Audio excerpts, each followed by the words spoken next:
Hello, beautiful souls. Today's pick a card reading is for the waning phase of the moon. So it is timeless in that you can watch it during any waning moon phase, but it specifically applies to the time period that follows the full moon and before the new moon.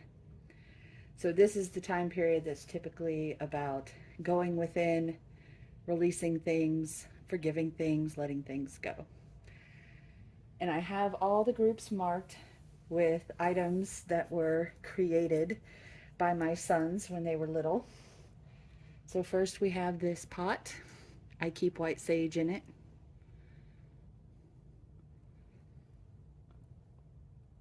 Next we have a Moai statue, just the head. Next we have this canopic jar, which is a goat. And it does open, and there are hieroglyphs around the outside. And then here's the goat head, which cracks me up with its tongue. It's missing an ear. I need to glue that back on. I do have it. But how hilarious is that? I love this thing.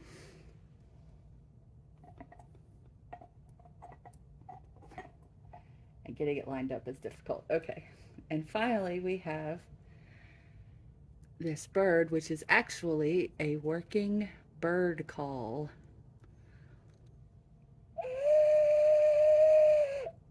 I think that's so cool. And you can see his name there. So it has a hole in the bottom to make the bird call.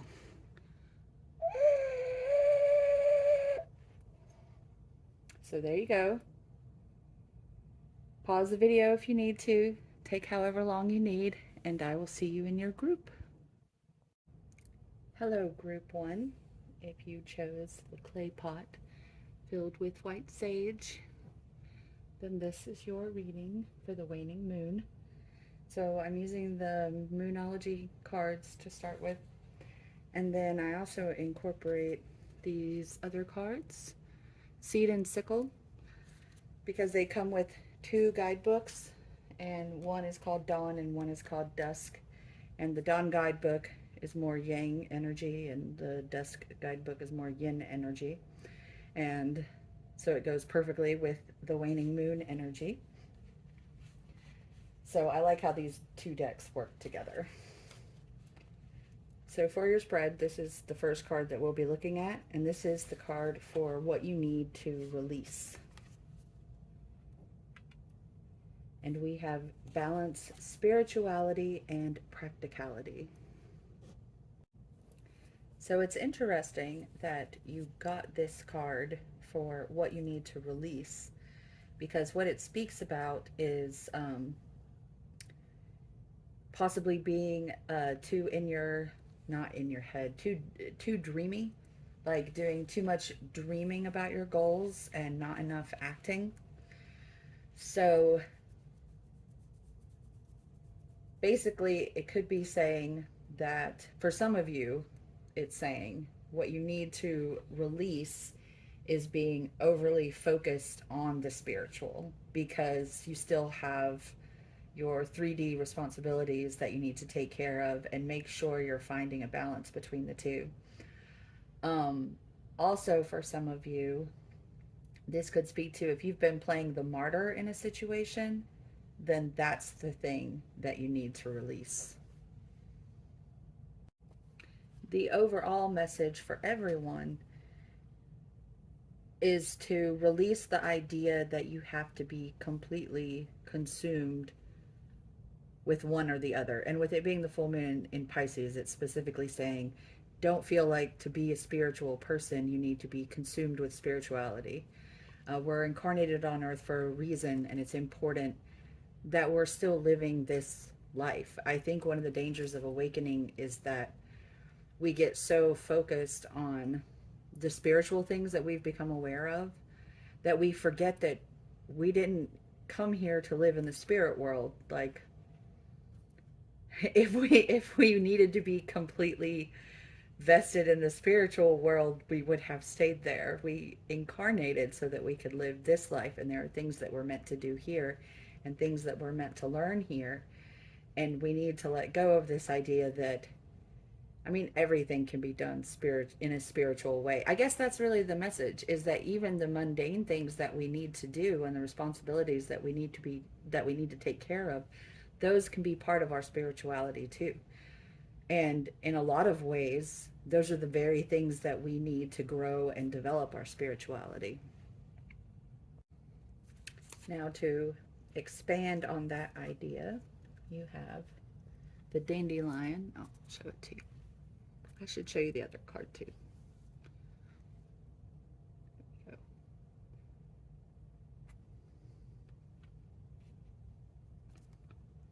And the dandelion. So I'm going to read this little page from the guidebook. All that hard work to blossom is over. Things have finally settled down and you've just about caught your breath. But fate has a different plan for you.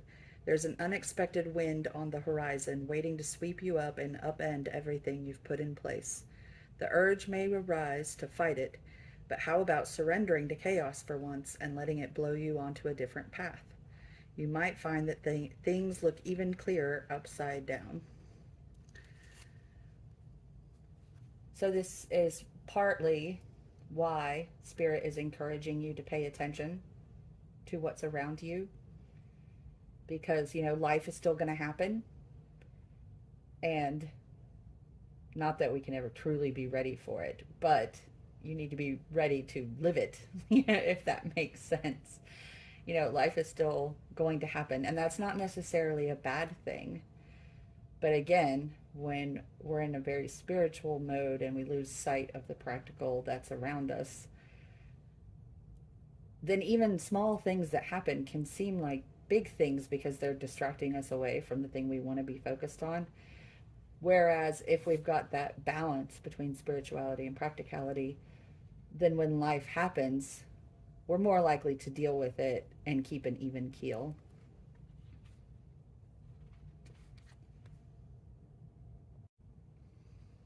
Or, keep an even keel while dealing with the thing is a better way to put it. Anyway, so for the next card, this is answering the question, what will help me? And you have the waning moon. What do you need to release?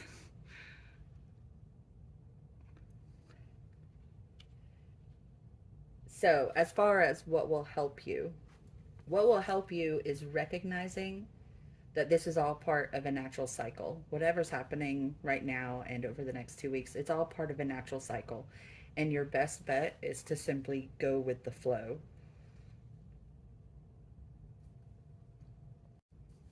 This also speaks about a time when it's best to not try too hard.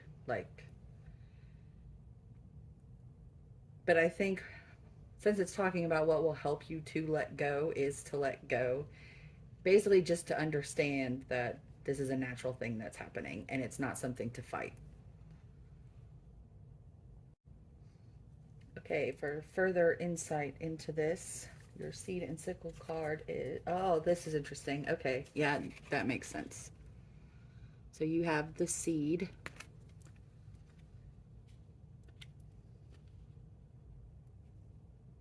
I think I want to leave that in. There we go. Seeds can remain dormant for many years, waiting for the right conditions to grow. This seed represents your potential for the future, but also the protective shell about it. Do not be afraid to contain yourself for a while, to take a deep breath and remain where you are until the right season comes around. A seed that sprouts too soon can fall prey to cold weather. Focus on yourself until you are sure that the frosts have passed. So that is another thing that Spirit is saying to help you with what you need to release right now. Um, this is about building up your energy and preparing for a time of sprouting. So drawing back a little bit from spirituality to focus on everything around you you're going to be gaining things that allow you to sprout when the time is right and grow again. So I always think of it as breathing. You have to breathe in order to breathe out, and you have to breathe out in order to breathe in. So right now you need to breathe in. You need to gather in order to flourish. It'll be interesting to see. I'm going to do a waxing spread in 2 weeks, and we'll see how things change. So the third position is what will help me to accept and surrender. And we have, it's time to release negativity. Full moon in Scorpio. So this isn't just releasing negativity from your own mind. And it is funny here that we have, what do you need to release? It's time to release negativity.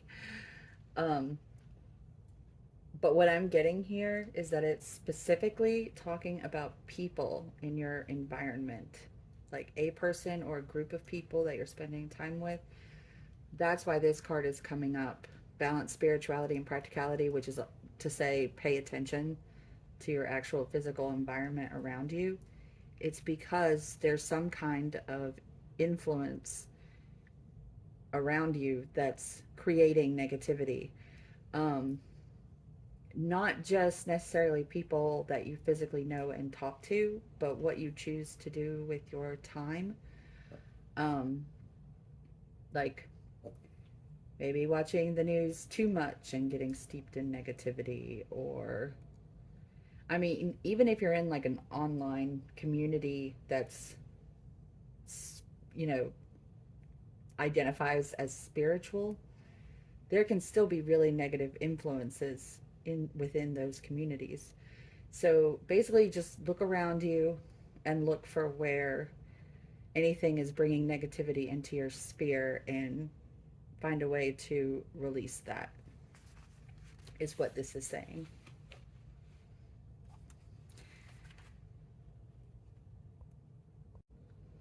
Also, this could be a thing that involves some intense emotions, with it being the Scorpio card. And if so, it's important that you feel your feelings. Like, don't just release something and not process your feelings about it, because that can create its own problems. So, to expand on this idea, we have the oak. This is interesting. Okay, so due to their great height, oak trees are those most likely to be struck by lightning, making them sacred to ancient gods of thunder, such as Zeus, Perun, and Thor. Yet despite this propensity, the mighty oak stands strong and unyielding in times of adversity. With deep roots and sturdy branches, its great strength reminds us that we are self-sufficient, weathering any storm and emerging ready to face the next.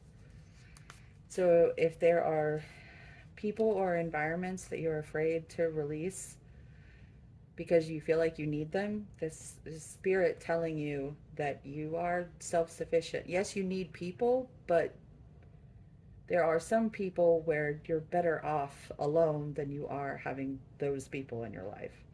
And that's probably something we've all experienced at one time or another.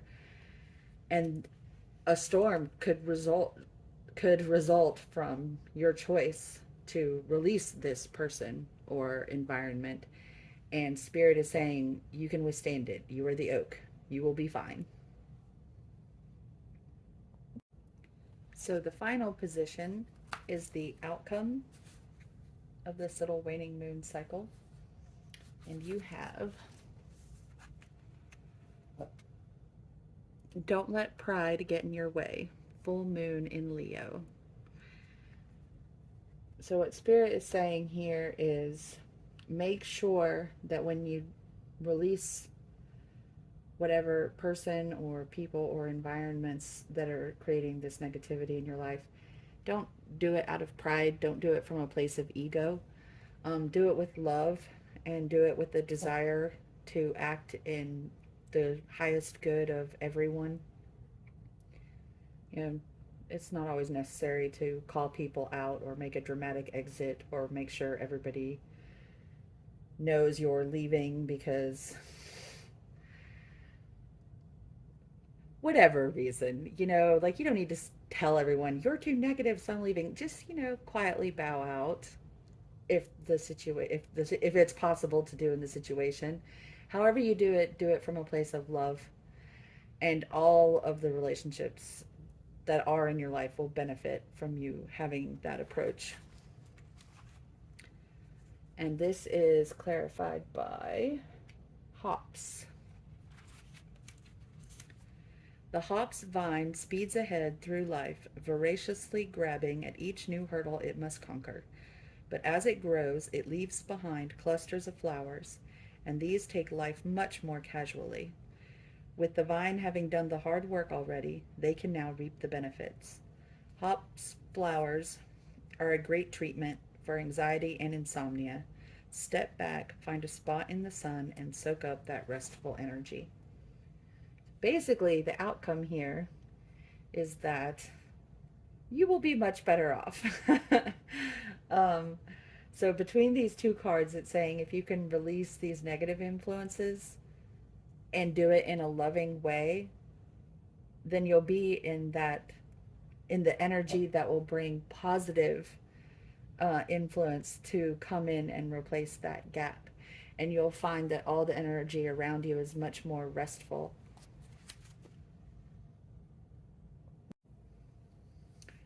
So that's the primary message. And the next thing that I'm doing for you is a Tao Oracle. And then I've got a whole big nice pile of Oracle cards for you to give you more information and guidance for this waning moon of whenever you're watching it. So Spirit, can we please have an Oracle for group 1 for the waning moon, please and thank you. The Tao Oracle for group 1.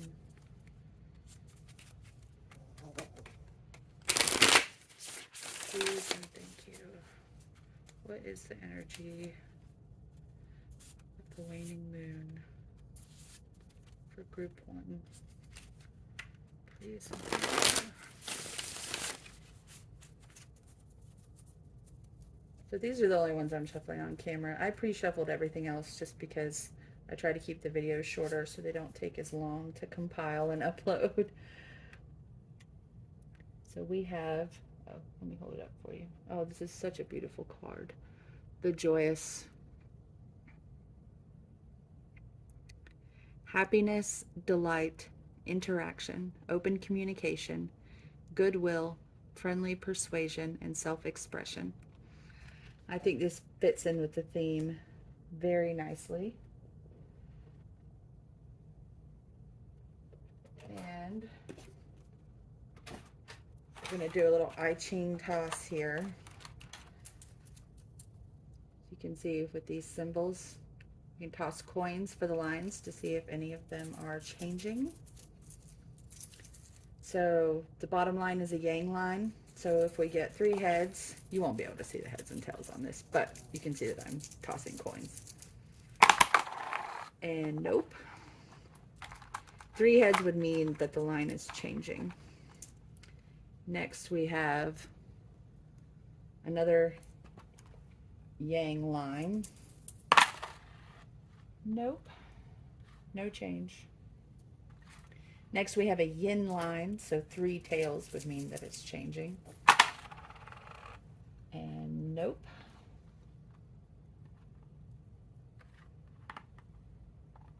And the 4th line is yang. No change. The 5th line is yang. No change. Almost, but not quite.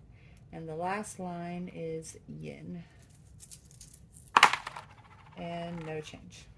So this is a very stable energy that you're in.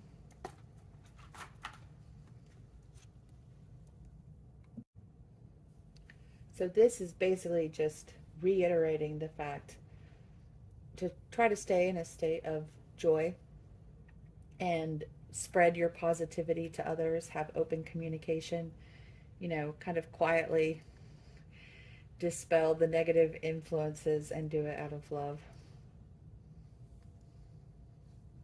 And if you can, dispel the negativity by raising the vibration of a person or environment, then that would also be an excellent approach. So now we have a giant pile of oracles for you. I really like doing lots of oracles and just doing one card from each because there's so much more opportunity for synchronicities when you do it that way. And I'm a big fan of looking for the synchronicities. Like if you get like numerous cards from different decks saying the same thing, Spirit's got a really strong message for you. Let me see if I can rearrange these in a way where you can still kind of see the messages if you want to.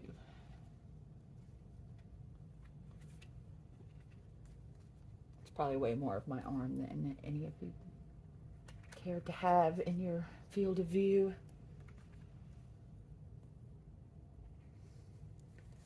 Okay. So first we have the overall energy of your waning moon is healing. The frequency of healing supports our intrinsic ability to restore our health and wholeness by consciously using the information that comes to us through our senses and harmonizing everything accordingly.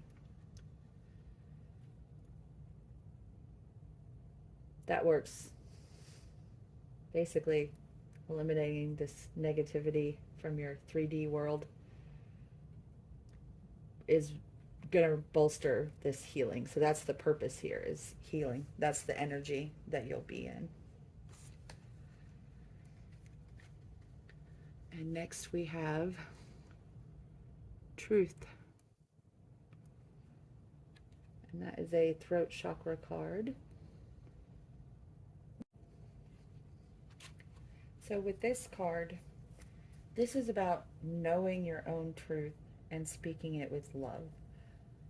Some of you are in situations where people are, or a person or people are affecting you negatively in a way where you can't just walk away. It's not just like a group you can just not hang out with anymore. Maybe the relationship is closer than that. In that case, the answer is to speak your truth to them, but to do so with love.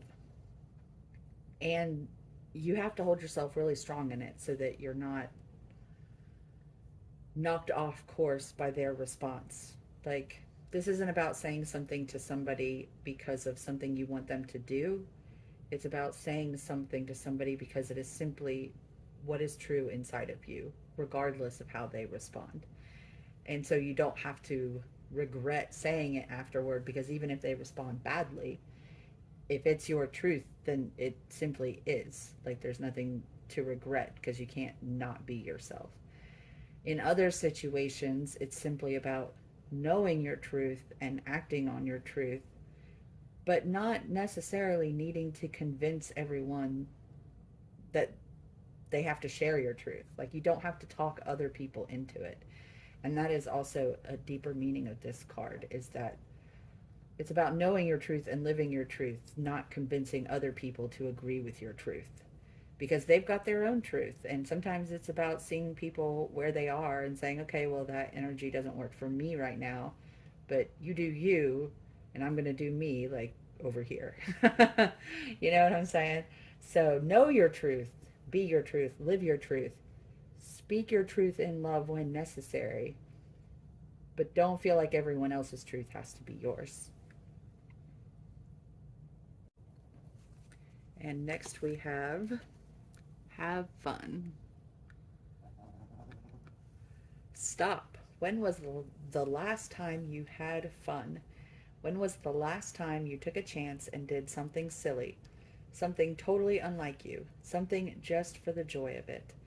It's long overdue for you to let go of your analytical mind and give yourself and your soul permission to have fun. I think that one kind of speaks for itself. So, going back to your original message about paying attention to your 3D world, also, I think Spirit is saying it's not just about this heavy stuff that needs to be dealt with, but also you need to be having more fun. That's one of the reasons why you need to be balancing spirituality and practicality. Well, part of the practical side is understanding that you are human and you came to Earth for not just heavy, difficult reasons. You also came to Earth to have fun and enjoy what the Earth has to offer. And that's not something to feel bad about. And it's something you should be doing because you came here to do it. And next we have toadstools and growth. And this one, well, I'm going to read it to you because this deck comes with very specific messages from Spirit, and I'm going to read you yours that goes with this card. But you should, this totally goes with the seed, like something that's like preparing to sprout and flourish. The spirit of the toadstool says, beneath the surface of your life, miraculous changes are occurring. Something that you thought was ordinary is, in fact, remarkable. You are in a time of rapid spiritual and material growth. Get ready and hang on for the ride. So now you have another reason for the necessity of the waning moon. This is what's coming. So this explosion of growth is what's coming, and you need to be ready for it. So you need to take time to rest. That was the message with the hops. And release the negativity, so because that will stifle your growth. That negativity in your spirit will stifle your growth when it's time.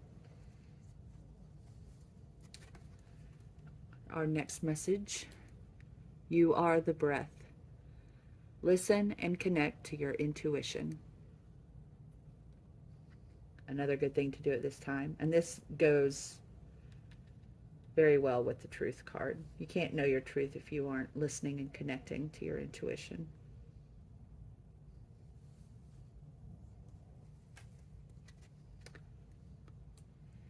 Receiving from angels, shimmering wings of angels embrace me with love.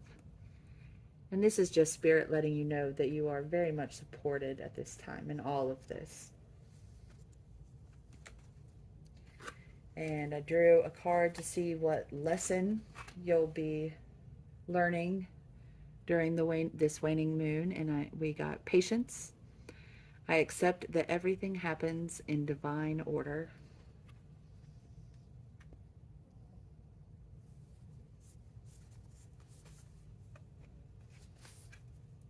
And next, you got the love.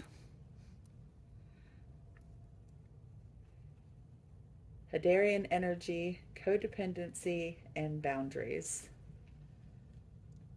So this is again going to reevaluating your relationships and the people that are in your environment, and making sure that you're developing healthy relationships and releasing the ones that are not healthy. And this is actually a very strong message in this reading, because Hadarian energy, whether or not you resonate or identify as a starseed, Hadarian energy is known as the energy of unconditional love. And people who are full of unconditional love, and I should say, when it comes to starseeds, I personally don't identify. I asked my guides at one point if I'm like, is that a thing? Because I definitely didn't feel at home here my entire life here on Earth. But Starseed didn't necessarily resonate when I read about it. And I asked my guides about it, and they're like, you know what? It really doesn't matter, because you're here and your purpose is here. And even if we told you that you're a starseed and we told you where you come from, you'd get lost in researching that. And that's not what you're supposed to be focused on right now. So why don't you just let that go? And that was like, Yeah, okay, that's fair. I would totally do that. So I really don't need to know. But when I did just briefly at one point look into the different origins and the energy that was described for them. And I mean, those are things that all our souls are capable of. So I think that incorporating those energies into our understanding is still, it's useful, like whether or not you're a star seed or believe in star seeds or any of that, like just dealing with the concepts of those energies is beneficial and useful and definitely applicable to all of us. So Hadrian energy is unconditional love. And when you are a person who is filled with unconditional love, and you must be for this card to come up for you, it is difficult to learn how to have healthy boundaries with other people and how to develop healthy interdependence instead of codependence. And that's a big thing that this reading is talking about with releasing the negativity. So you may not have to eliminate, in some cases it's going to be different for all of you because it depends on the kind of negative person or environment that it's talking about. Like it may be a group of people that you simply, it's no longer serving your highest good and it's just time to release that. um, but for some of you it may simply be that you need healthier boundaries there so that their negativity isn't affecting you. Like maybe it's a family member or something like that and you don't want to cut things off with the family member, but you need to go internally and be more solid in your truth. And that goes back to the oak, right? So you need to have those sturdy, solid roots in what you believe so that their negativity doesn't come into your space. Like you can hear it, but not accept it, if that makes sense. Like just because you hear a thing or see a thing doesn't mean you have to receive it and take it inside of you. And in that way, because the, the healthy boundaries are all about not losing your own sense of self and not losing your own sense of your own inner truth, right? So that's what this is talking about, being strong in your truth and eliminating the negativity, whether or not you eliminate the relationships. And do it, you can use healthy boundaries to do it. And then where it came down to here with like, don't feel like you have to do this stuff out of ego or you have to make a big point or anything. Like you can do everything that's being recommended to you by spirit that is for your benefit. It can simply be accomplished through healthy boundaries.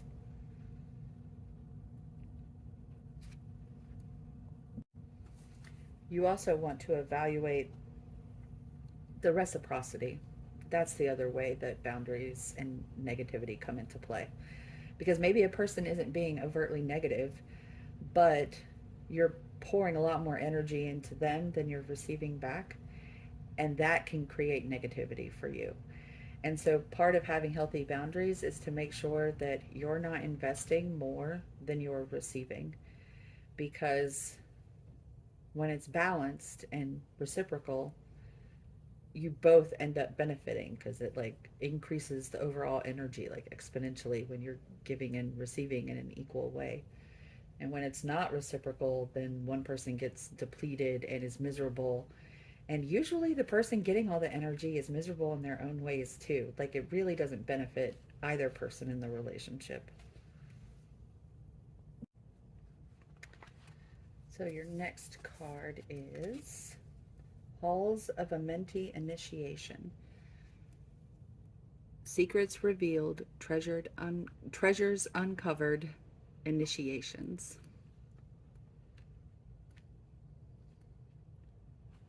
And the message that comes with this card: you are in a deep initiatory chamber at this time.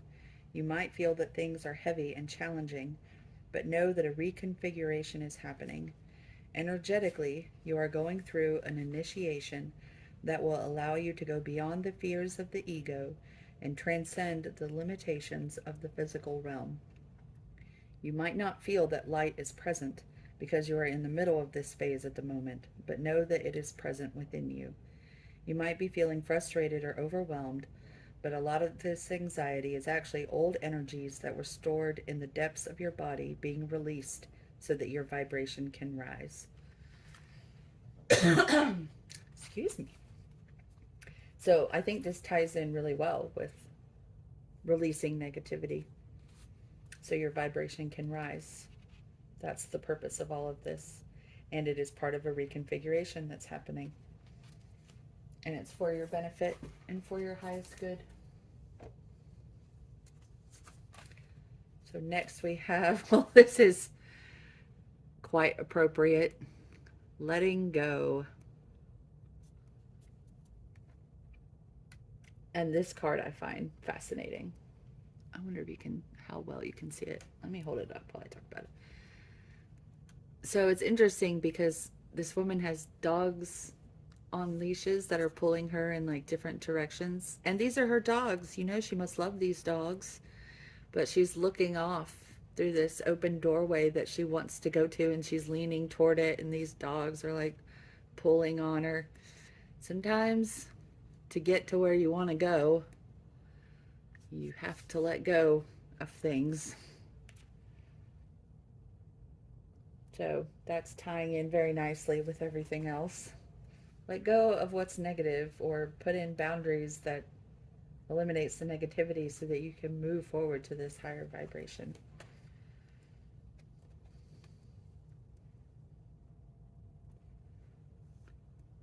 I think I know where the negativity is coming from. Your next card is hostilities.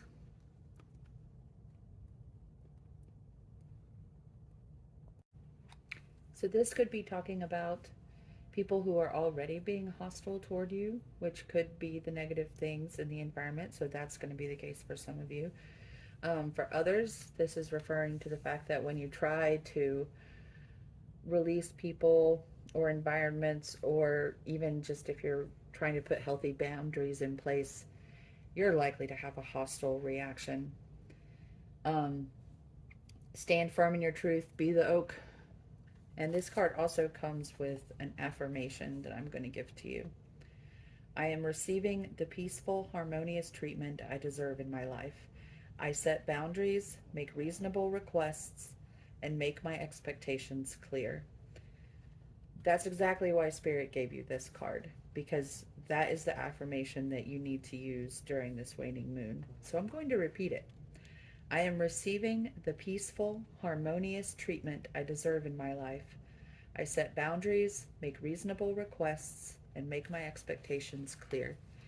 And I'm going to put it on camera so that if you want, you can pause and write it down, because I think this will really come in handy during this phase.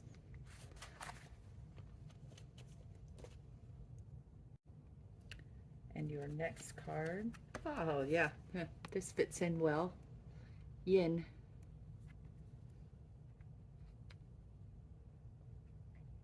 So this is about receptive energy, but like consciously receptive. You know, picking and choosing what you allow to come in. And it's also about making space for the good stuff to flow in. And that's where it ties in with the rest. All of this is about making space for the miracles that want to come to you. Next, we have joy. And this is a solar plexus chakra card. So this is all about stepping into your power and recognizing that you deserve to have a joyful life. You deserve to be happy. You deserve to have be treated with positivity and be in positive environments. And you're doing the right thing to let go of all this negativity, because stepping into your power is about stepping into joy and taking that as your own and saying, claiming it, claiming the joy that is meant for you. Next, the one tarot deck that I'm using for this reading. Oh, this is fascinating. Past lives. And this comes from the Osho Zen Tarot, which is different from regular tarot decks in that it focuses on present energy. Like, so it's not really about going into the past or the future, but being in the present. And it comes with quotes from Osho that I find extremely useful. So I am going to read you the page for this card. Past lives.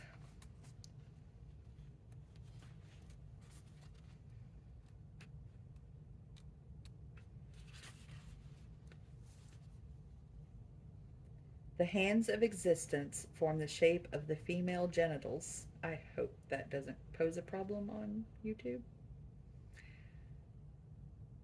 The opening of the cosmic mother. Okay. That's not the quote from Osho, in case you're wondering. This is just a description of the artwork. Revealed within are many images, faces from other times. While it might be entertaining to fantasize about famous past lives, it is just a distraction. The real point is to see and understand the karmic patterns of our lives and their roots in an endless, repetitive cycle that traps us in unconscious behavior. The two rainbow lizards on either side represent knowing and not knowing. They are the guardians of the unconscious, making sure that we are prepared for a vision that might otherwise be shattering. A glimpse into the eternity of our existence is a gift, and understanding the function of karma in our lives is not something that can be grasped at will. This is a wake-up call. The events in your life are trying to show you a pattern as ancient as the journey of your own soul. These are the words from Osho. The child can become conscious only if in his past life he has meditated enough, has created enough meditative energy to fight with the darkness that death brings. One simply is lost in an oblivion and then suddenly finds a new womb and forgets completely about the old body. There is a discontinuity.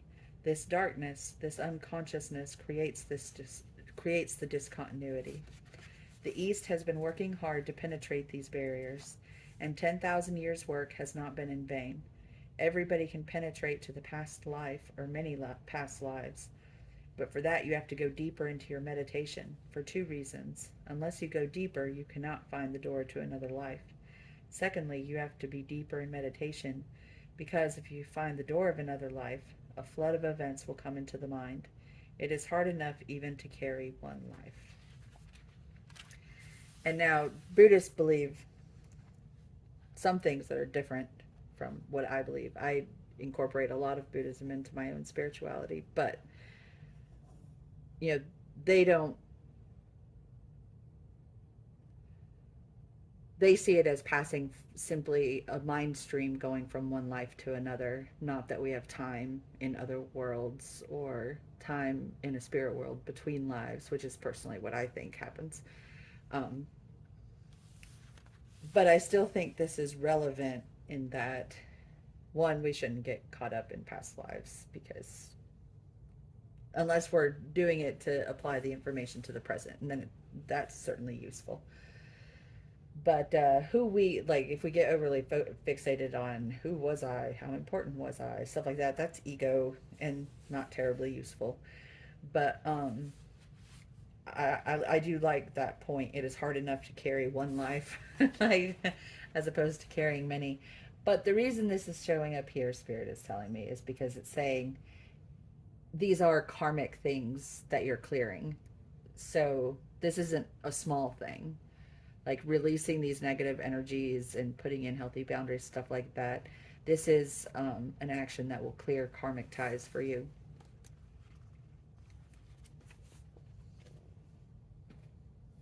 Which is always good.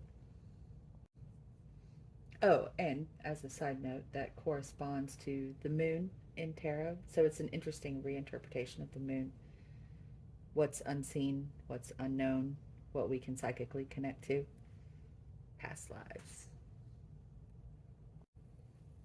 And your next card is potential.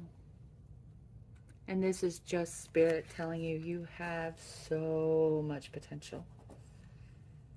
And that's why you need to take this time to rest and evaluate your 3D world. Have some fun to get some energy into you and release negative influences, because that's the way to make the most of your potential. Next we have soul retrieval.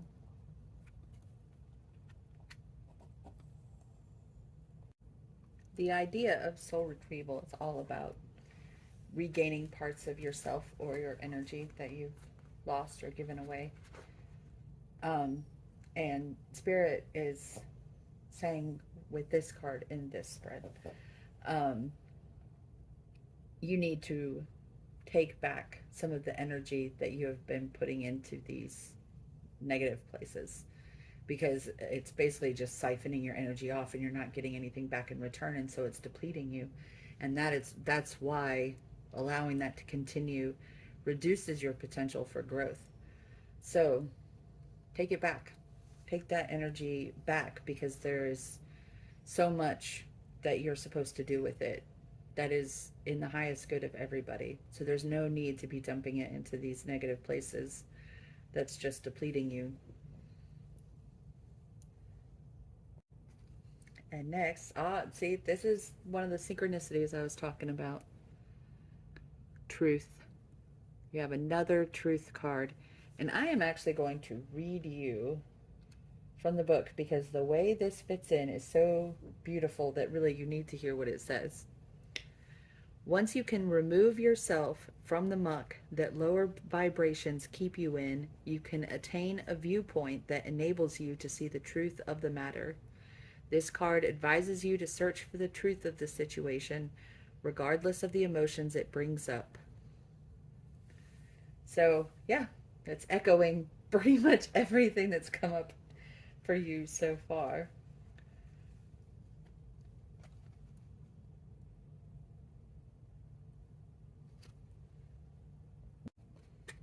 Your next card is pranayama, which is, this refers to controlling your breath when practicing yoga. And the message I'm getting here is the need to control your energy. It's just tying into everything else. You control your breath to control your actions in yoga. And here it's saying control your energy and control your state of mind and control the positivity of your environment and control your vibration and being able to keep it up. And then that will allow you to control the actions that you take. So for the next card, what I specifically asked when pulling these cards was what energy does, in this case, what energy does group 1 need for this waning moon phase? And you have the hummingbird.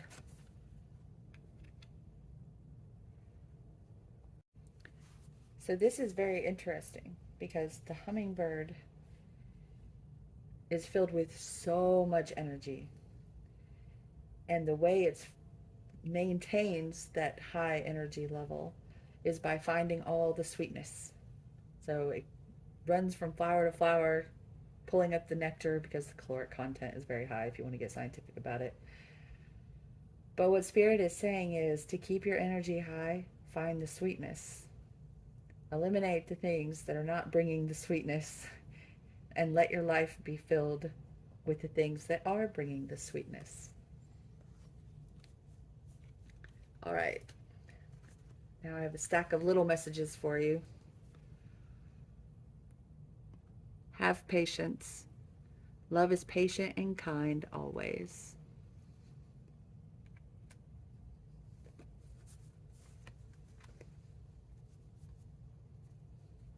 Little advice card. I am here now.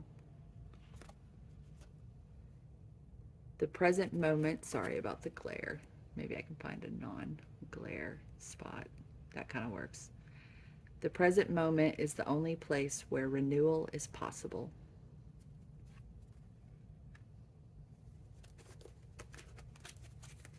Then I have little heart messages, and I was only trying to pull one, but you guys got two. So, here we go. One. Sacred union. Honor and treasure your relationship, for it is truly sacred. So one of the messages earlier said that if you pull away from negative relationships in your life, then the other positive relationships that you have will benefit from that. And I think this is speaking to that. If you have one significant partnership in your life that is not a source of negativity, it's going to benefit from all these things that you're doing.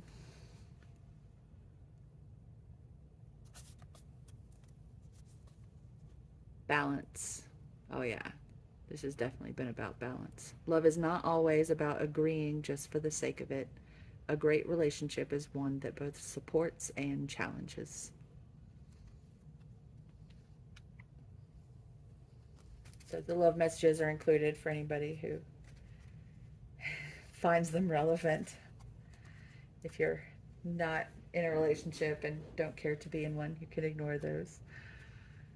Take what resonates, leave the rest. It is a group reading.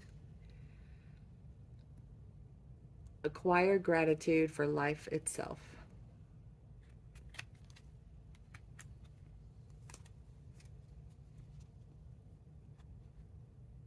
The backs of these are pretty. Blue star. Follow the light of your inner compass, the blue star. It will lead you to the truth that resides within your own soul. And yet again, we have that message about inner truth.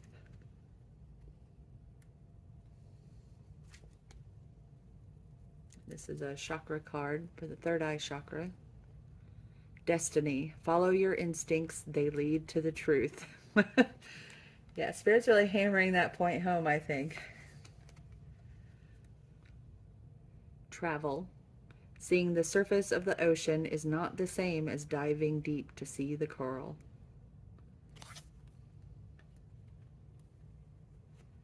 So this is being metaphorical here. You know, travel within yourself. You've been getting that message a lot, so yeah. Spirit's saying apply in context. Go deep within yourself. And your doorway. Birth. Another gateway appears in view. New life is unfolding with blessings to you.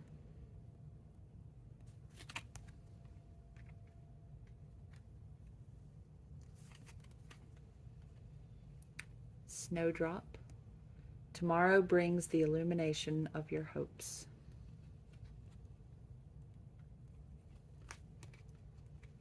Assuredness. It's time to challenge this situation and say, this is not good enough. Stand tall and take a stand. It's time to show the world just how damn tough you are. Show, don't necessarily tell. Be subtle. Remember the message of the other cards. Put it in context. You know, it's not really the time to make too big a show about it, but the rest of the card is very relevant. Challenge the situations that you're in. Be willing to say, this is not good enough.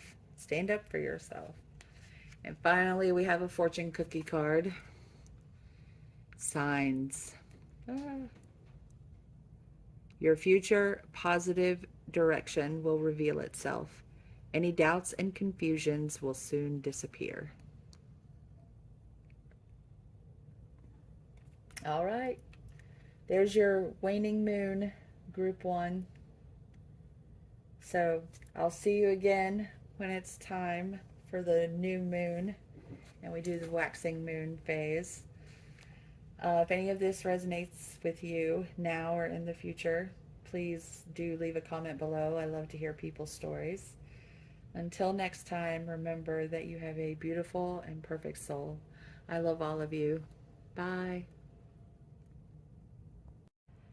Hello, group 2. If you chose the Moai statue, then this is your reading for the waning moon. And I'm using the Moonology cards for this in combination with an oracle deck called Seed and Sickle. I like these because they work in cycles the same way that lunar cycles do. So they come with two guidebooks. One is called Dawn and one is called Dusk. And the Dawn guidebook corresponds to Yang energy, like the waxing moon cycle does. And the Dusk guidebook corresponds to Yin energy, like the waning moon cycle does. So I find these work really well together synergistically. And so that's going to be the main reading with those two. And then I've got a giant pile of oracle cards for you. So my readings tend to be long, so if you just want to get the main message, you can just watch the first part. You don't have to stay for all the oracles if you don't want to. Okay, so this first position is, sorry, this is the first position. What do I need to release? And you have, yeah, Spirit answering a question with the same question.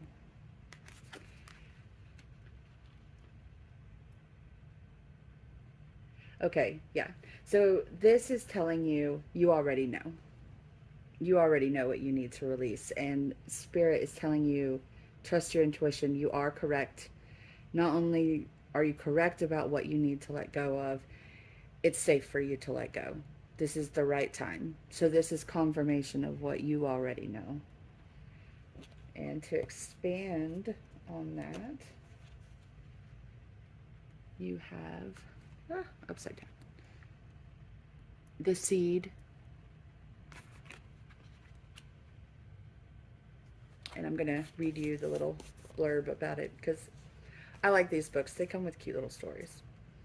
Seeds can remain dormant for many years, waiting for the right conditions to grow.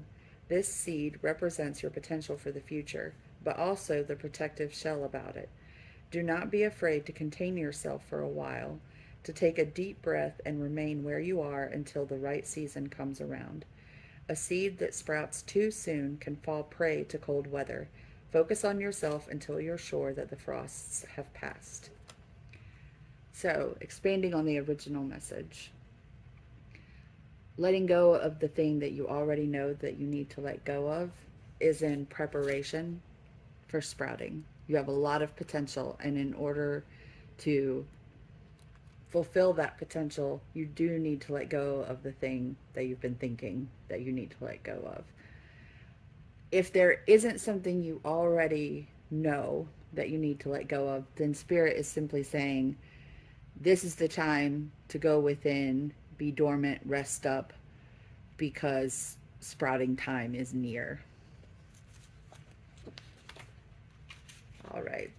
And the next position is to show what will help you with whatever you need to release. And you have Supermoon. Emotions are running high. So this is actually a very positive card. The Supermoon is all about answers being like right in front of your face and very obvious, and also about positivity coming into your life, having the resources that you need for whatever it is that you want to do. The emotions running high bit is more along the lines of everything is big, and that includes emotions. So that's something to be aware of with whatever is going on. Don't worry, it's going to be a positive thing in your life, but do be aware that there could be a lot of strong emotions attached to it as well. But I'm hearing that you should focus on the fact, because this is in the position of what's going to help me. Um, Spirit is saying that you are going to have all the help that you need for whatever it is that you need to do. And expanding on that, you have Thistle.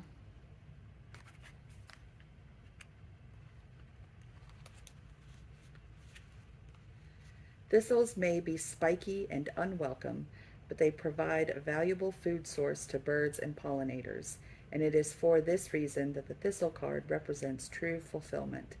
Like the thistle, you have so much to give, and the world around you is ready to give back. Your found family is there to help you on your journey as much as you have helped them on theirs. This joint relationship is the most emotionally satisfying of all, and the pleasure of providing for others is its own reward. So, yep, that's speaking to having the resources that you need. Look to your, especially your soul family and other people that you're close to for whatever support it is that you need, either for what you need to release or simply for taking this rest period that you need.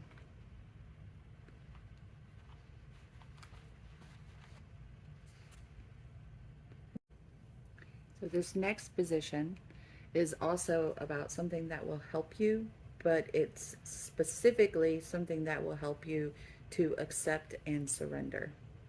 And you have bring love into the situation, new moon in Aquarius. So first of all, it's saying that whatever you do, do it from a place of love rather than a place of fear. And that will help you with acceptance and surrender. Also, the new moon in Aquarius is all about letting go of the past and moving forward. So whatever it is that you need to release, it's something from the past.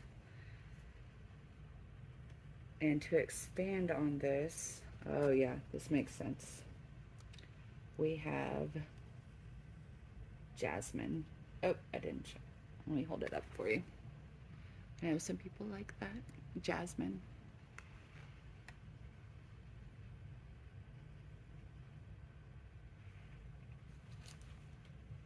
You may feel as though your current situation is hopeless, but jasmine blooms during the night, releasing its sweetest scent when it is dark. Right now, you do not have to take action. Only let yourself feel the hope that something beautiful will come out of such darkness.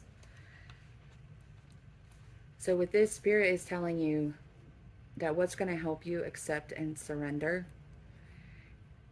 is knowing that whatever has happened that has brought you pain, that you're having a difficult time letting go of, is going to be the very thing that allows you to bloom. And you're going to be able to sprout and grow precisely because of this thing that has happened. But you have to let go. You have to act out of love instead of fear, and simply accept that what's happened has happened. And however things are now is the way they are now. And surrender it and stop trying to make things different or wish things were different, and instead understand that this has all happened for your highest good, and you're going to do amazing things, and that you have all this potential that is going to be fulfilled because of the things that have happened. And don't forget, you've got people to lean on in this process. This final position is for the outcome just of this waning moon cycle. And you have, ooh, yes, one of the best cards. Luck is on your side. The new moon in Sagittarius. And this card means something good is coming. The next thing that happens will be a gift. That's the message of this card. Something really good is coming. It can also mean the start of a lighthearted, fun phase after a period of feeling down.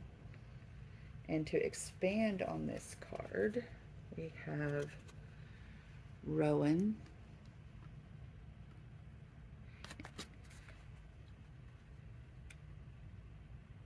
And yeah, so I'm hearing to give you the dawn meaning for this card, which is the shift back to yang energy, because this is going to happen when you've made use of the waning moon cycle and you're shifting back into an active period. That's when this outcome is going to come about. So for Rowan, we have Rowan trees are seen as a symbol of tenacity, capable of growing in the tiniest crevices in cliff sides and rocks. You've been doing a lot of the same recently, growing well in spite of the uncertain ground you stand on.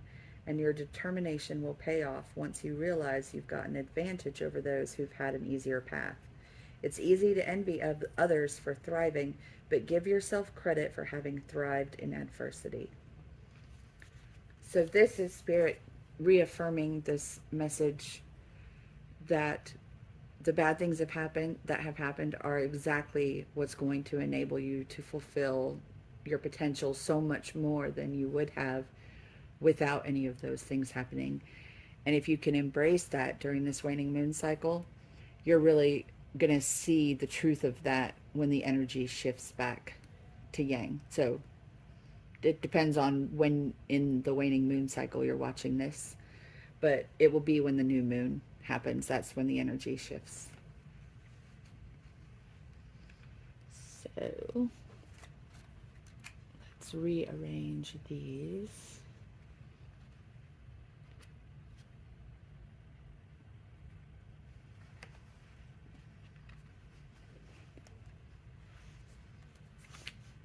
I am bad at this.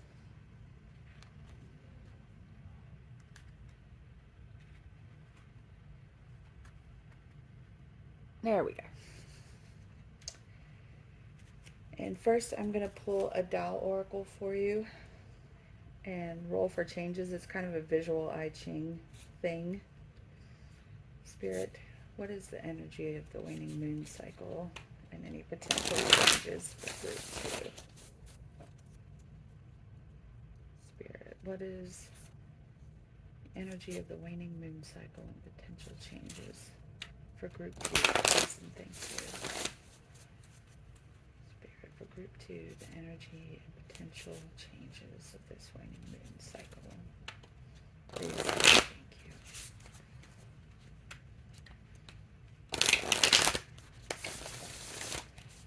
This is the only one I'm shuffling on camera. All the other oracle cards I pre-shuffled just because this video would be twice as long if you sat through my shuffling and pulling for every deck.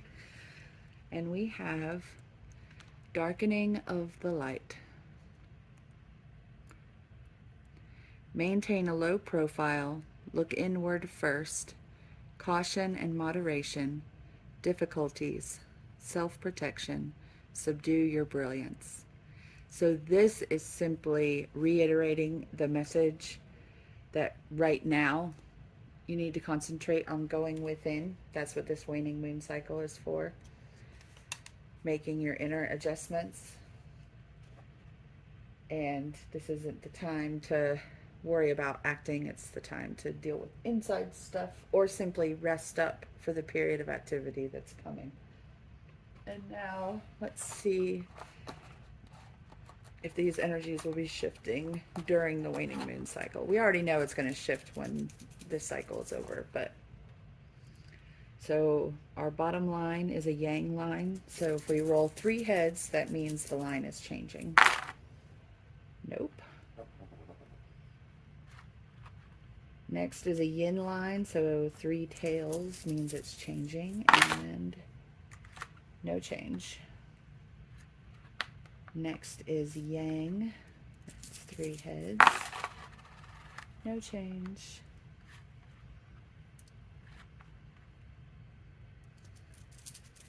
Next is yin, no change.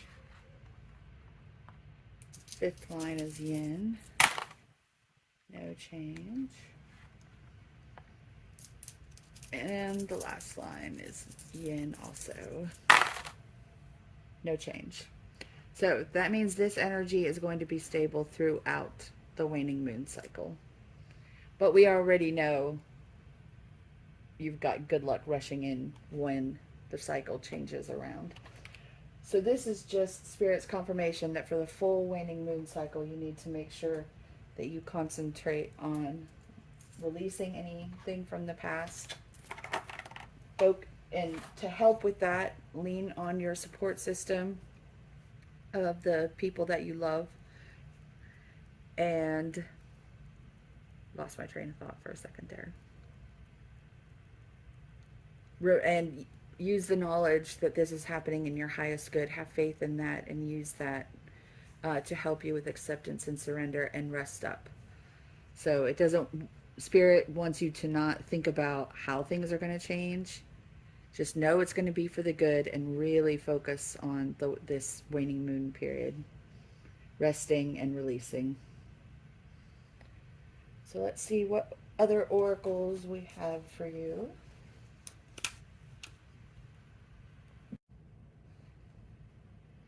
First, we have communication.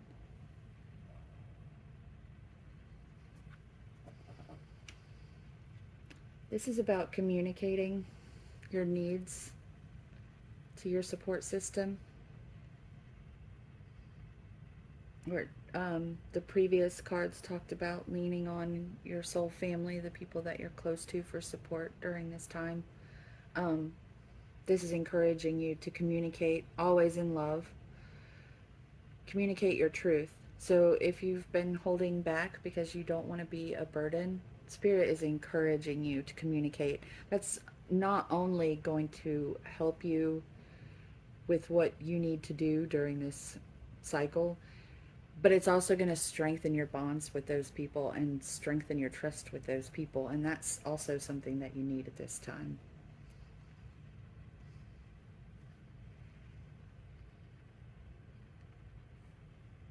Also, make sure that you're communicating with Spirit. I'm kind of seeing that in, yeah. That will also help to give you the support you need.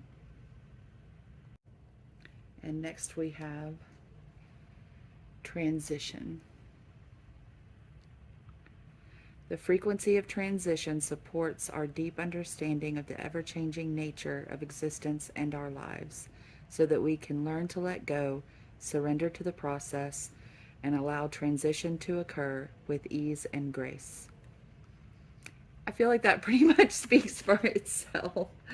Um, yeah, right on topic. That's what you're going through right now, transition. That's what this waning moon cycle is all about.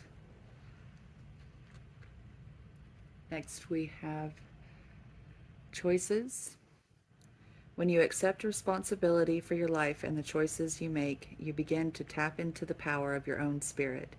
You'll be able to listen to and appreciate the intuitive wisdom that's inside you and apply it positively and constructively to your outside world.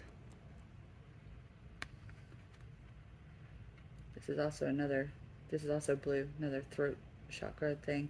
You may want to do some throat chakra healing during this time. There are guided meditations for that on YouTube. You can search for, there's a ton of them. You can also use any blue crystal and place it on your throat chakra while you're doing the guided meditations, and that can help a lot. But yeah, if the past situations that you're having trouble letting go of, if the reason you're having trouble letting go is because you feel like you were victimized in a situation,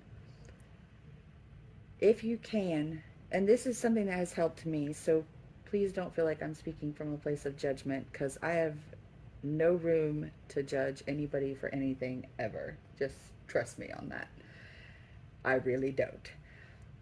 But I struggled with a victim mentality for a long time. And what really helped me take back my power was taking a really close look and looking for any choices that I ever made at any point in time that led me to the situation that I was in. And I don't mean that that means you deserved it. If someone has treated you poorly, you never deserve that. But it's things like, you know what? I did see a warning sign and I ignored it and I decided to move forward anyway because maybe it would turn out okay. Well, that doesn't mean that I deserved for it to turn out badly, but recognizing that I had made a choice that also led to it, it helped me accept the situation, because it's like, okay, yeah, I did knowingly decide to take a risk. It turned out badly. That happens sometimes when you take a risk. I can choose in the future if I want to ignore that warning sign or not. It just made me feel a lot more empowered. Never in any way like I deserved any kind of bad outcome, but simply that I had the power to make different choices in the future and choose different directions if I wanted to. And, you know, feeling like I had had taken part in the situation that had played out made me feel like less of a victim, and feeling like a powerless victim is not a good feeling. So this is really about empowerment. It's not about blame.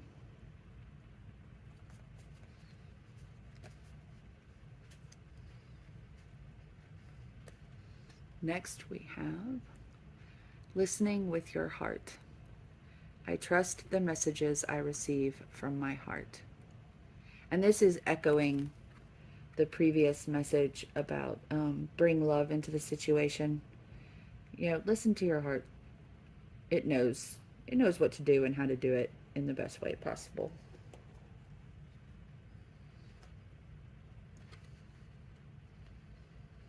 So the lesson card for this cycle, loneliness. I know that I am never alone.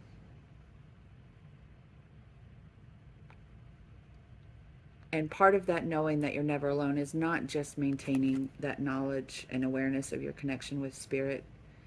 It's also about that those close connections and soul family that you should be leaning on right now. That was with the thistle. Yeah. You're not alone. Even if you feel lonely, whenever you feel lonely, that's an opportunity to reach out to people and to recognize that you aren't alone. Maybe you can't be with the person that you wish you could be with, but that doesn't mean that you're alone.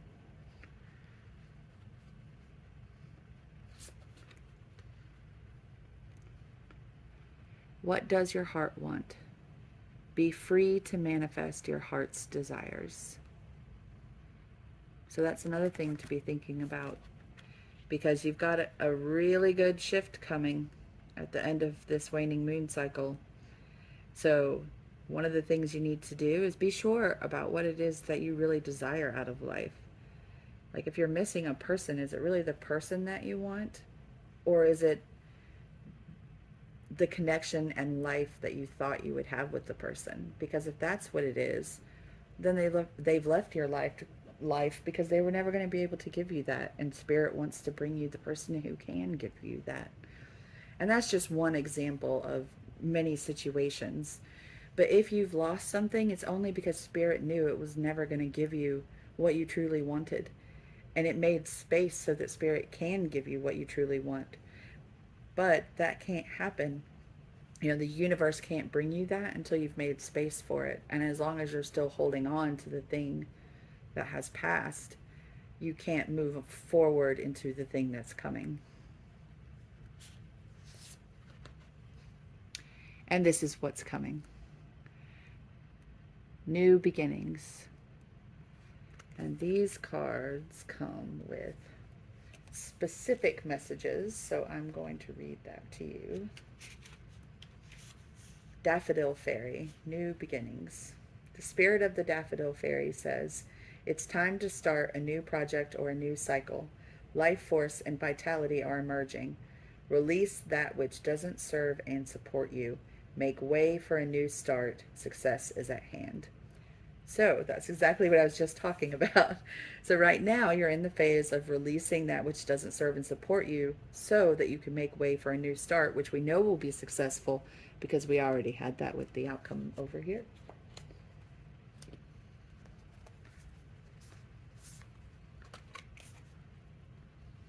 Huh. Synchronicity. This is what I love about using lots of oracles. You're not alone.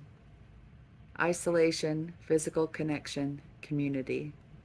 So this is simply repeating that message of please reach out to your supportive connections at this time. And it's not just about getting support. Like if you're thinking, no, I think I'm actually doing all right with this, I don't really need to talk to anybody about it. That's not the only goal here. The other goal is deepening those bonds, creating more trust between you and those people, because those connections are going to continue being important in this new start that's coming.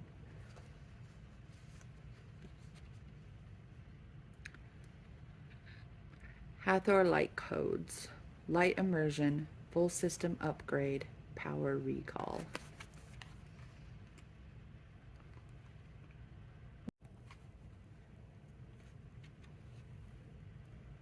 So, Hathor is an Egyptian goddess, And it's also, this is one of the star seed things where there are different groups of origins for star seeds. I don't necessarily identify as a star seed myself. I looked into it at one point and I asked my spirit guides if I was a star seed because I did identify with that sense of feeling like you don't belong here, except I think anyone who is fairly awakened for most of their life has that sense regardless of whether or not they're a star seed. I mean, Earth is very different from the spirit world that we come from. But anyway, I asked my spirit guides about it, and they're like, "Don't worry about it. Like, it's not important for you." And that is not a message to anyone else. If you feel called, if you identify as a star seed and you feel called to explore that, by all means, you should do that. The message that my spirit guides gave me was specifically for me with my soul purpose and my life purpose. They're like, you're going to want to go researching all of that, but that's not what you need to focus on during this lifetime. You know, you need to be focusing on your mission here, not like what you've done in the past. And again, specifically that's for me because they're right. I would get like kind of lost in that and it would kind of, be a detour for me from what I should be focusing on. But anyway, let's see, the Hathors, right? So they're associated with unconditional love, which is always good. And I think that what I find interesting about all the potential origins for star seeds is that they all carry gifts that we all have within us as part of our divine soul. So paying attention to those messages is still useful for us, whether we're a star seed or not. So there's a specific message that comes with this card. This is a light immersion. You are experiencing a full system upgrade. The infinite solar light of the Hathors is surrounding you now. This is a time of expansion and excitement. You are filled with unlimited potential. The gifts that were once in darkness are now being brought into the light. The parts of yourself that were once hidden are now being seen. Life is being restored. If you have been experiencing sluggishness or tiredness, this is now being washed away. Something ancient has awakened within, and you are remembering why you are here. Welcome home to your light. So that's simply Spirit reiterating the purpose of this time and telling you what's to come.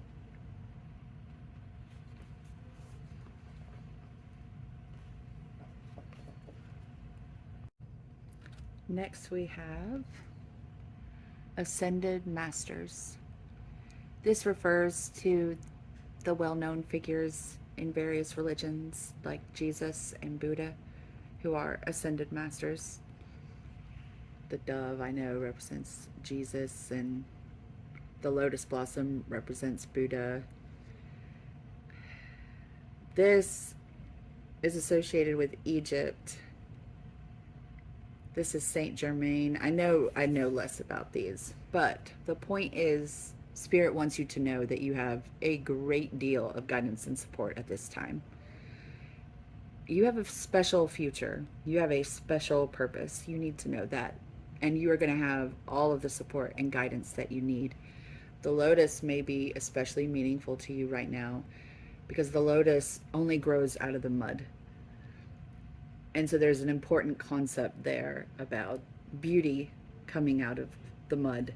And you've received that message a couple of times in this reading about like the jasmine blooms in the dark.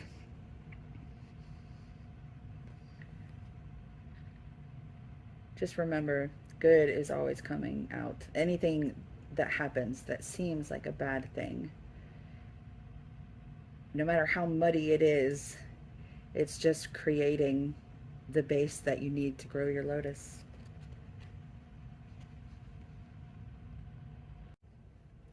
Next we have, oh wow, okay, yin and yang. So for some of you, this is a message that if you feel like you lost your divine counterpart, possibly twin flame, this is a message that you have not lost the person who is intended to be your partner. If you felt a soul connection with someone that you lost, that was genuine, absolutely. But you can have a soul connection with more than one person. And the people that you have soul connections with, even a twin flame or primary soulmate, they serve different purposes in different lifetimes. And Spirit wants you to know that you have a divine counterpart who is intended to be your partner in this lifetime, who has not come in yet, but they are coming. You just need to release that past relationship that you thought was the relationship, because you need to be open to receiving this when it comes. And Spirit is saying that as closely connected as you felt to the person that you lost, it's nothing compared to what you're going to feel with the person you're intended to have a partnership with. So, if that does not resonate for you, there is another message here. And it's simply a reminder that life moves in cycles, yin and yang, yin energy, yang energy, waning moon, waxing moon, harvest, dormancy, everything moves in cycles. And so it's a reminder to you that the cycle that you're in now is temporary, and a shift in energy is coming. It's just reiterating the messages that we've had about that. But for some of you, this is specifically intended to be reassurance that you have not lost the person that you are supposed to have a partnership with in this lifetime, and that someone is coming for you.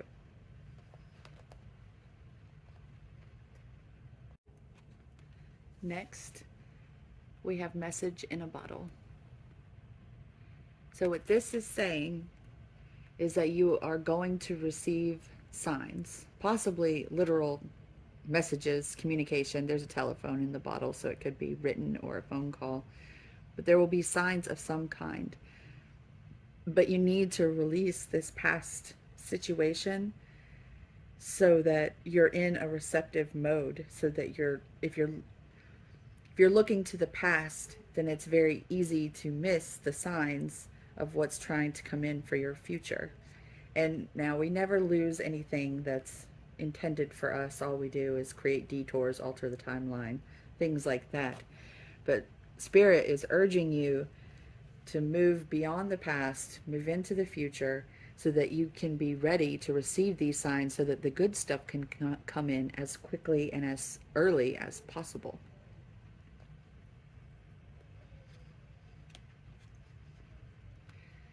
And this goes right with that acceptance. This is the time to accept that the past is what it is and the present is what it is, so that you can move forward. Just accept it. That happened. That's fine. Moving on. Good things are coming. Next, we have a card from the Osho Zen Tarot. This is the card of mind. I believe this is the Page of Swords.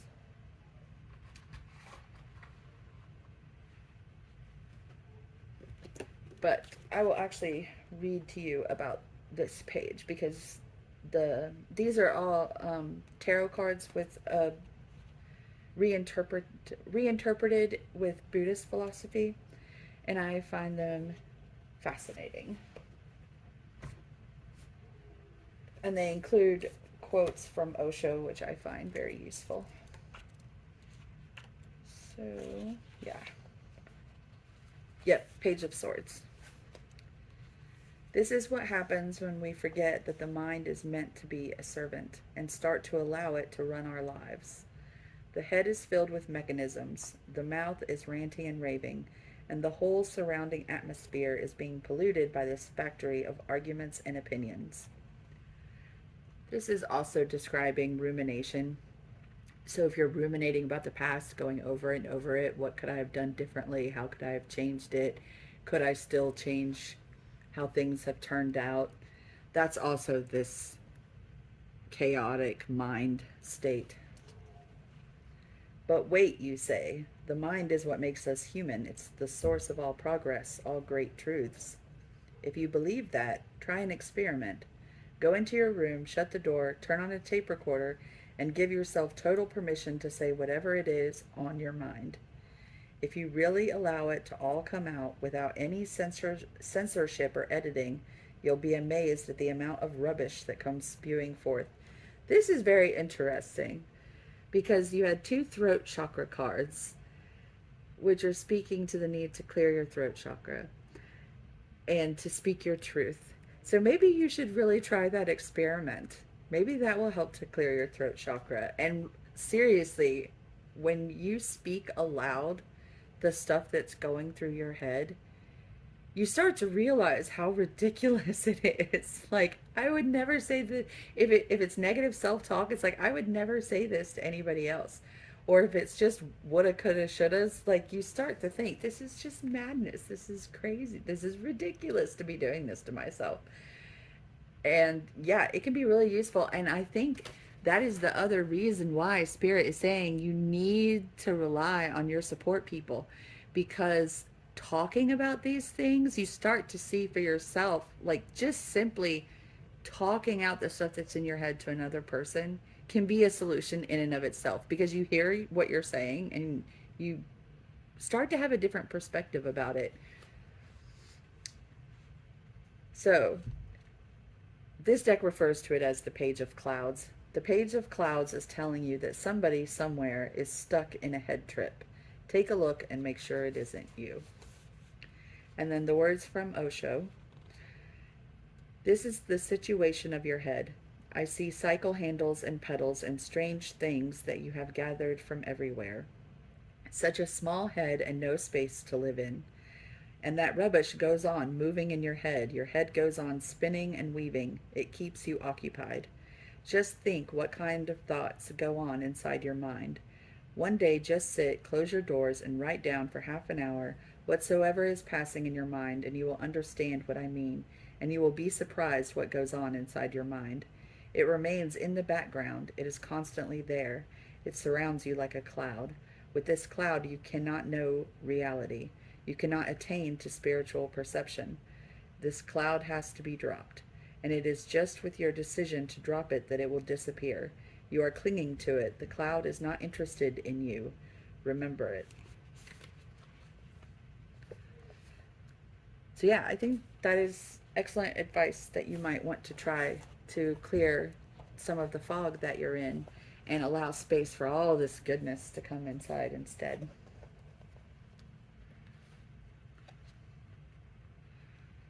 Next, we have connection.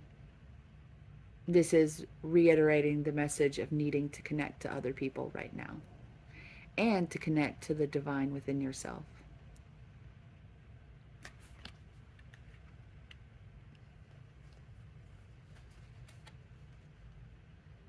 Then we have the lower world. Is that focusing? I can't tell if that's focusing. The lower world. You can't really see that. I'll put it up here.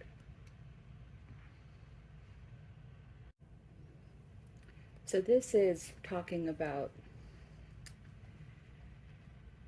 going into your own dark places and dealing with whatever's there and recognizing all the value that's in it. So as you process through it, the darkness turns into light. It becomes something valuable that you can use to move forward in your life. So sometimes we need to spend time at the lower vibrations, but not to be stuck there, but to process whatever it is that's pulling us down and then transmute it into something that lifts us up. And that's what this card is telling you to do, and that's what the purpose of this time is.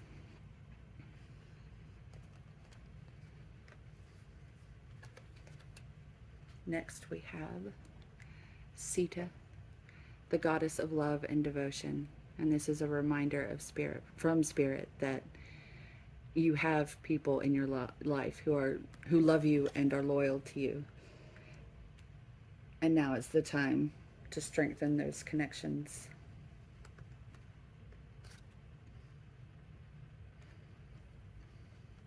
Next we have grounding. So this is also important when you're processing through this stuff. Make sure you stay grounded.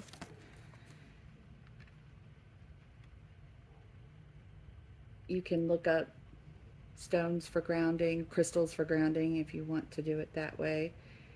Simply putting your feet on the dirt or your hands on the dirt outside is a good way of grounding. Getting out into nature, reconnecting with the earth is literally grounding.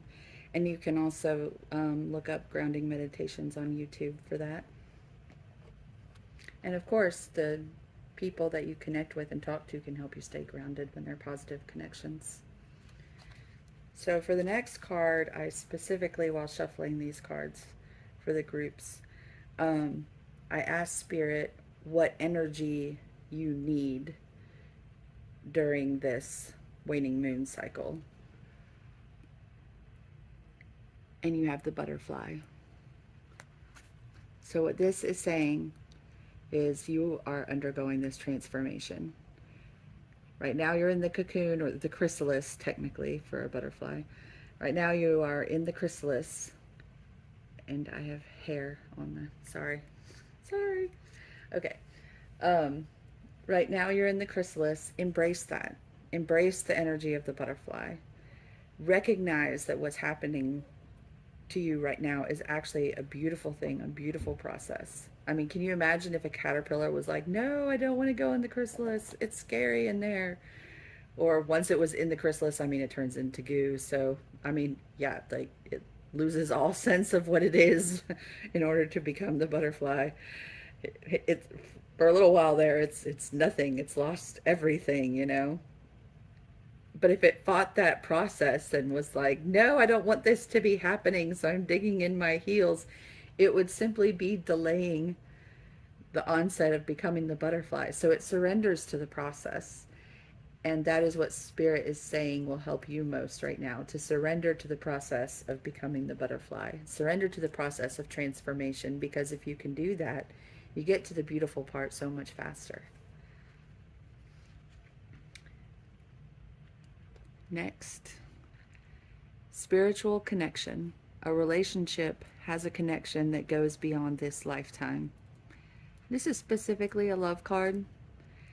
So if you're not wanting to think about relationships, and if relationships are not a factor, I mean like romantic relationships, if that's not a factor for you right now, then this is simply reiterating the message to turn to your soul family at this time. If relationships are a factor for you right now, then this, and look, this is exactly where I'm placing it. This is repeating the message. You have a spiritual connection that's coming in for you that is going to be so much better than any relationship that has fallen away from your life. So now we have a bunch of little messages. Guidance. Here's an affirmation. I can live as if I have all the time in the world. Patience is good. Mastery over time is built into you. And that's part of surrendering to the process. Like, it's not good to slow it down more than it's meant to be slowed, and it's not meant to speed it up more than it's meant to go, you know. Simply surrender to the process and let it take the time that it takes.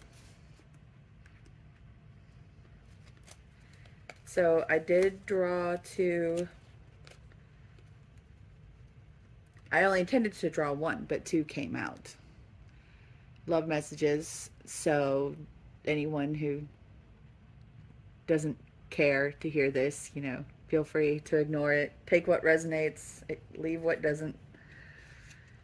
But the messages are: beware of what you are projecting, for the qualities you admire in one another are qualities you both possess. Equally so, the qualities you don't like are also your own reflection. And of course, this can apply to relationships other than just romantic relationships. So apply as it resonates. And then, manifesting miracles. Your dream is soon to become reality. Trust your heart and continue to follow its guidance. That goes well with our new moon in Sagittarius outcome card. And maybe this new soul partner is what you're manifesting, divine counterpart. Then we have blue flame. Connect to the blue flame, which is the light of pure love within you. So, yes, as you're releasing whatever this is from the past, the message about doing everything in love is also about don't let your heart close down in that process. Keep your heart open. And you got a heart chakra card, self-love. You can only love others as much as you love yourself.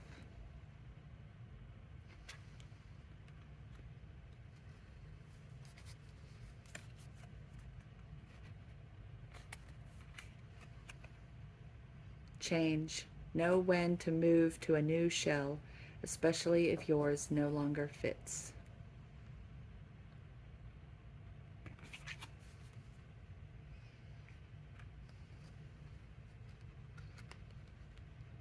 And your doorway. A cure for longing. Love is happiness, a spark inside. Live deliberately and choose boldly, then you have arrived.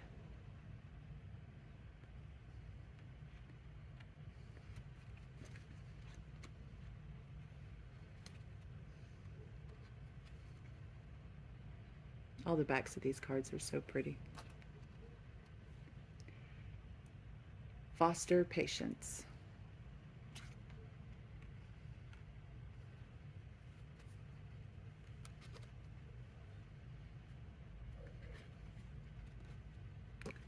Lysianthus. Gratitude and grace always look lovely on you.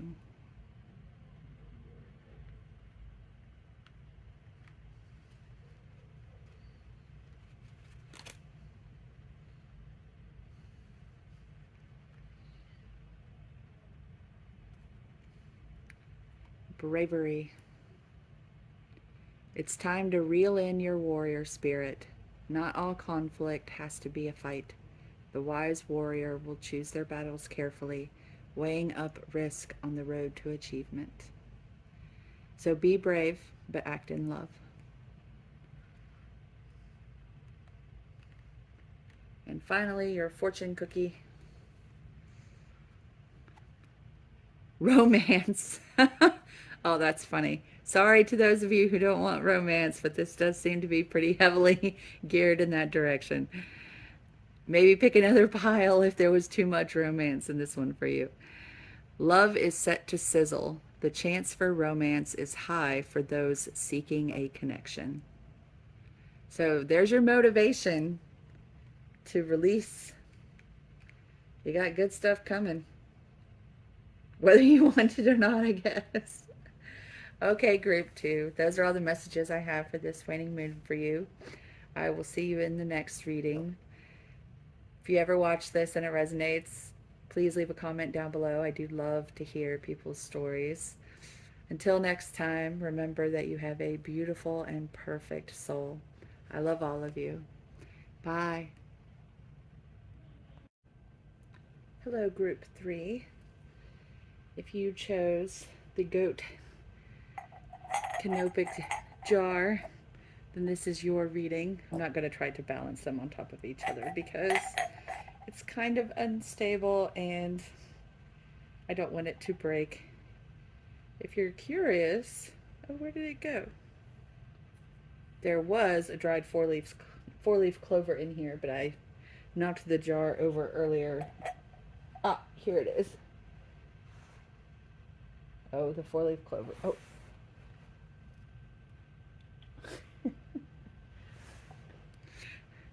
This is actually a dried four-leaf clover, although it's hard to tell at this point. It's been through a lot. Okay, so I'm just going to leave this part up here. This really is the funniest thing. Check out that tongue. It's just great. It's one of my favorite things that they've ever made. So I'm just going to leave the head here so I don't have to worry about accidentally knocking things over and breaking them, because that would be very sad.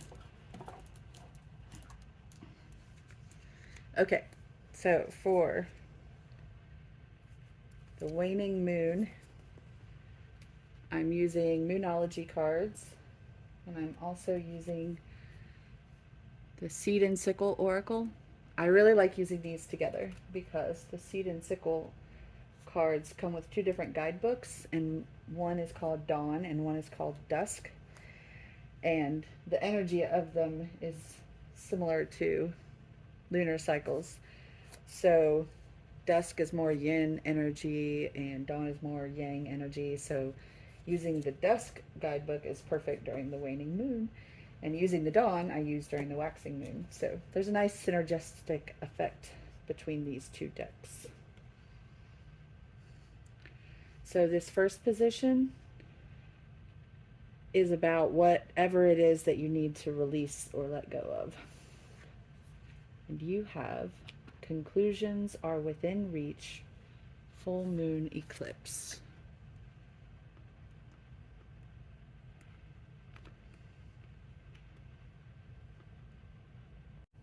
So this card is about events playing out that are the result of decisions that have already been made.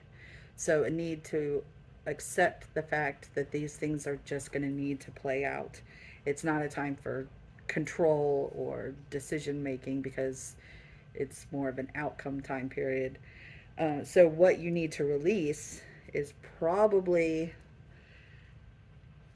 feeling like you can control the current situation, or if you're feeling some kind of pressure, like maybe if I do this it'll go a certain way, or maybe if I do that it'll go a certain way, free yourself from that pressure. Release that feeling of responsibility for whatever happens next, because Spirit is wanting you to know that the things that are playing out right now, it's fallout from things that have already been set in motion. It's not dependent on choices you're making right now. It's dependent on choices that have been made in the past.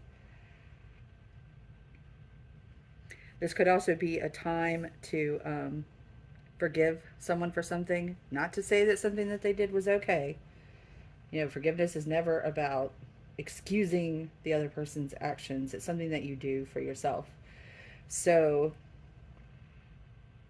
you may not ever get clarity or resolution or closure or honesty or anything from a situation, but what you can give to yourself is letting it go by simply forgiving the other person. And that's really just an acknowledgement that what they did was about them and about what they were going through, and that we're all doing the best we can at any given time, even if it doesn't look that way, and even if our best isn't terribly impressive. You know, we all have those times too. And it's just an acknowledgement of, oh well, you know, they did the best they can. That may not be something I want in my world anymore, but holding on to resentment or anger is only going to hurt me, so I'm letting go of that. So that's a thing to release. And to expand on that idea, we have Moonwort,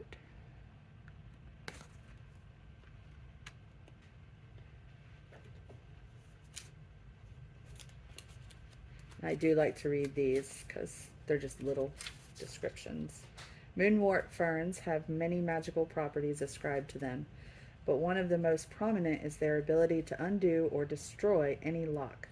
Our minds are skilled at hiding away old griefs, unwanted feelings, and even stressful memories. But in the long term, these will become dangerous, and now is the time to make sense of them. Take this opportunity to unlock those hidden spaces and clear out some cobwebs. So that's exactly talking about what you need to release.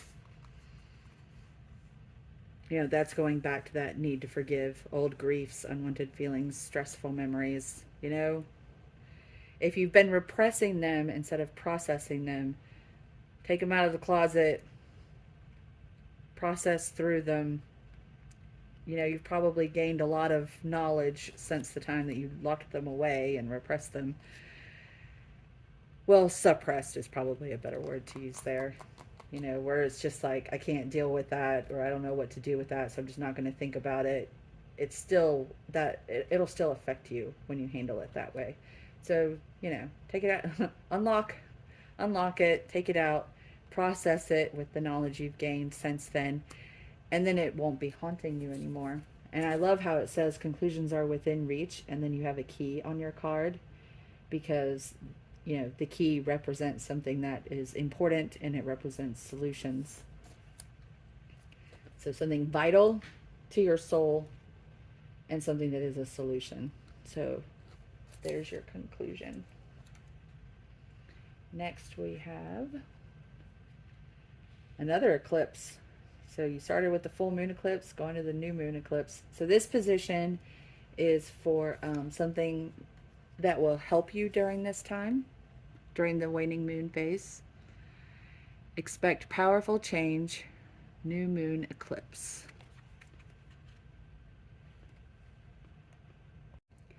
So this is a pretty cool card.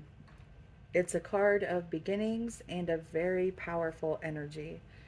So whatever direction that you're going to go in, it's going to be better than where you are now.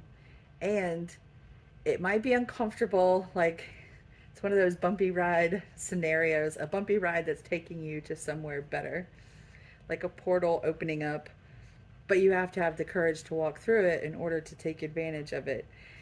And it's also carries the guarantee that everything that's happening right now is happening for a reason, and it's for your highest good.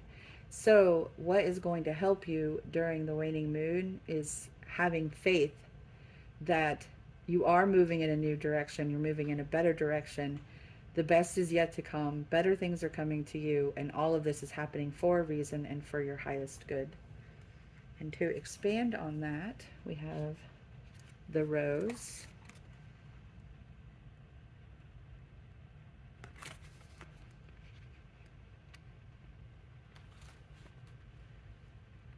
hanging a rose from a ceiling, a tradition which started with the Romans and continues today, indicates that any conversation which takes place in its presence must be kept in strictest confidence. It's time to finally tell that secret that's been gnawing away at you. Choose your confidant carefully. It may be that they have something they've also been wanting to share. Your relationship can only grow stronger through trusting each other. So that's another suggestion that Spirit is making for something that will help you during this time. Find someone to confide in. And not just for the sake of having someone to talk to, but that the person that you choose, your bond will grow deeper and the trust between you will increase. So the third position is also about something that will help you, but it's specifically about what will help you to accept and surrender. And we have new moon in Leo. Confidence is your key to success. So clearly, this is saying that if you are confident about the path that you're on and you're confident about the fact that everything is happening in order for your highest good, it's going to be much easier to accept the situation and kind of surrender to the flow. And of course, this is also a card about new beginnings since it's another new moon card. So to expand on this, we have, oh, holy cow. Arcanite, oh, Aconite. I don't know how to pronounce that. Aconite? Let's go with Aconite. And you have another key. You see that? That's why I said holy cow. That's amazing. Wow. So this is a very pivotal time for you, Group 3. You've got 2 keys here. You're facing a difficult or painful decision with no right answer readily available. Yet in your heart of hearts, you already know what you're going to do. Don't agonize over it for longer than you have to. Named for the hills on which Hercules fought Cerberus in a short but bloody battle, Aconite promises that there's relief to be had after the brief and challenging fallout of your decision. When things seem unbearable, know that this won't last forever. That's what you have to have confidence in. That's what's being explained here. That's Spirit's message for you. What you have to have confidence in, you know in your heart of hearts what you need to do.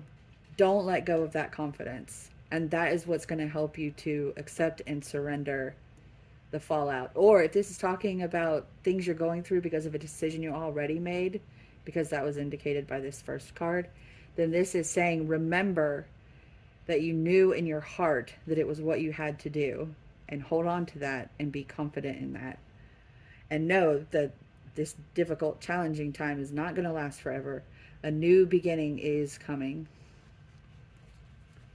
So for the final card, we have the outcome. This is just the outcome of the waning moon phase that you're in right now. Be bold and make the first move. Oh, I should hold that up for you. So this is the cardinal moon. And if you think of cardinal signs of the zodiac, they're leaders.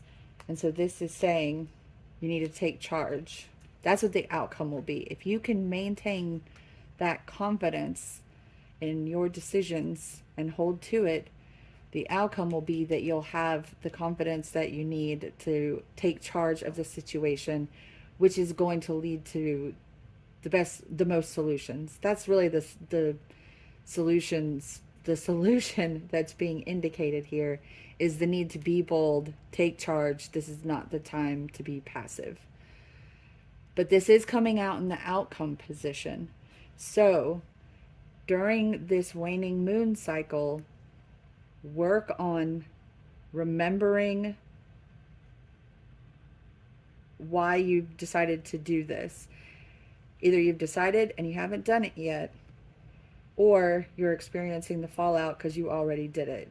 In either case, really root yourself in your personal truth, in the knowledge that this was something that you really needed to do, that you knew you had to do, and that is in the highest good.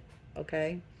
And when the waning moon phase draws to a close with the new moon, which enters into the action phase of the waxing moon, that's when you want to step forward, take charge, not be passive.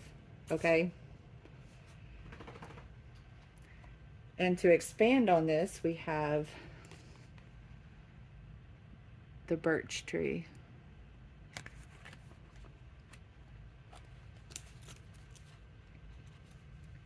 The birch tree is beloved by many for its pure but determined energy. It is one of the first trees to grow leaves in the spring, and the first to grow back when an area of woodland is cleared. This tenacity gives strength to anyone seeking to overcome difficulties. The birch is also featured in the Celtic Ogham tree calendar. The month it represents is seen as a time for regeneration and rebirth. This card is encouraging you to focus on all of these things. A new chapter is beginning for you, potentially one that has arisen from a challenging situation. Do not let past difficulties make you jaded. Enter this new phase with certainty and confidence. So yeah, very, very strong message here for you, group 3.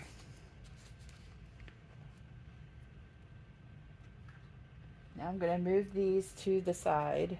This is your overall message. So if any of you prefer short readings, you can stop there. I'm going to do a Tao Oracle for you. It's kind of like a visual I Ching, just to look at the energy of the next couple of the... You may not be looking at this on the full moon. So for the remainder of the waning moon cycle from whenever you see this, I'll be using the Tao Oracle to look at the energy of that and to see if there are any energetic changes coming for you to use or not use. And then I've got a big giant pile of oracles for you. So if you want to stick around for the oracles, you can, but this is the main message of the waning moon. Or if this doesn't resonate for you, you may want to pick another pile, because everything else that I'm going to do is just going to be building on this. And this oracle is the only one that I actually shuffle on camera. The rest I shuffle and pull off camera, just because if I included them, My readings are already long, and it would be so crazy long if I included that because I use so many oracles. I like to do that because I find if I use a whole lot of oracles and just pull one card from each, it's a lot easier to see synchronicities. And the more cards I pull that echo the same point, the stronger I know the message is from Spirit. So, Spirit, please show me the energy for group 3 for this waning moon. Energy and energetic changes for group 3 for this waning moon. Please and thank you. Energy and energetic changes for group 3 for this waning moon. Please and thank you, Spirit. Okay. And we have obstacles. That makes sense. Number 39. Unexpected obstructions, frustration, difficulties, feelings of hopelessness, struggle, and discouragement. I do like the little tiny sailboat in the middle of a big dark ocean.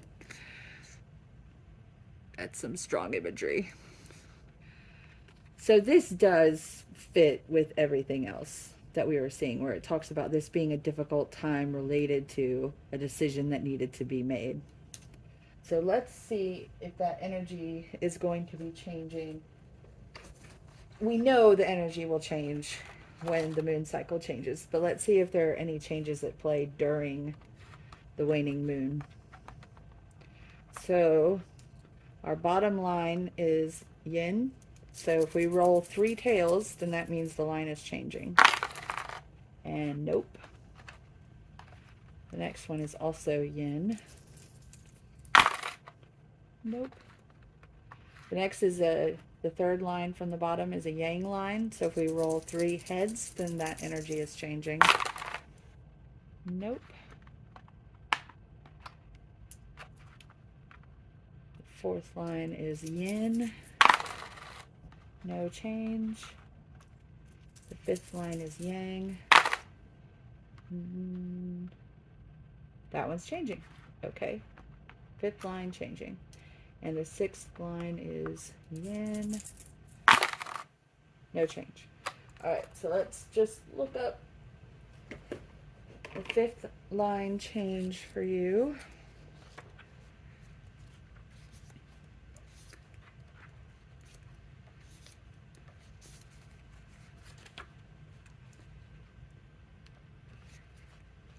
To live in uncertainty is to live in tune with what is. To live in uncertainty is to live in trust. To squeeze every drop from all of life's experiences, not just the sweet, but the bitter too, means you are continuously nurtured by the Great Mother. So this is another message of the need to accept and surrender. Let's see what the new... Sorry, this takes a second to figure out what the new card will be. Okay. Still the mountains. And this one will change to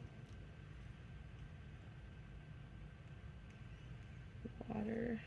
So 31.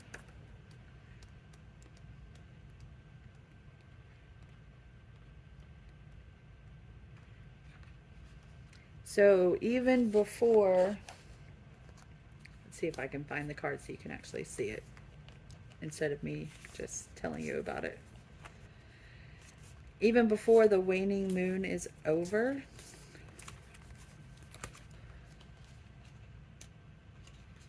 the energy will be shifting from obstacles to influence.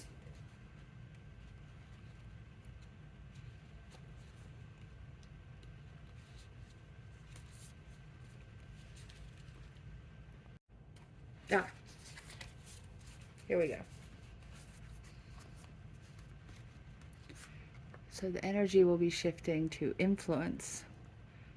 Courtship, mutual attraction, genuine affection, natural magnetism, stimulation, and connecting. So it could be that the very difficult thing that you've done that has a lot of fallout, but you knew that it was something that you had to do, could be ending. I can't decide the best way. Oh, we'll just do it that way. All right. It could be that you ended one relationship and are pursuing another, or returning to another. For some of you, I'm feeling whatever it is, there were a lot of obstacles that you had to overcome to do it. You knew it was the right thing to do, even though some people felt it was the wrong thing to do.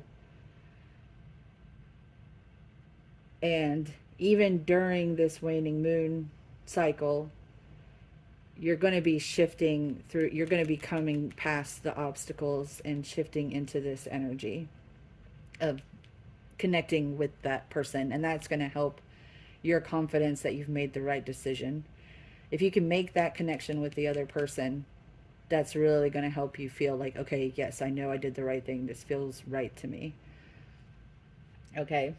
For others of you where that's not the situation, this is saying that connecting to someone that you're close to, that you trust, will help you remember why you made the decisions that you made, or why you're going to do the thing that you've already decided to do. You know, if you have like a best friend or something that you've talked about all this with, they can, when you start doubting yourself, they can remind you, okay, you know, this is why you're doing this. This is why it's important. Okay. So it's some connection with someone that is going to help you overcome, move from the energy of obstacles to the energy of influence.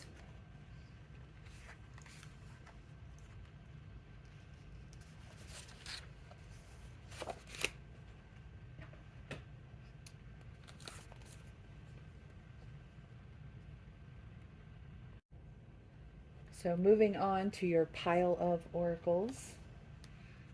The first one that you have is balance. And I'm actually going to read you a little portion of this from the guidebook, because the synchronicity, mastering balance is certainly a work in progress and a powerful master key to a more harmonious and enjoyable life.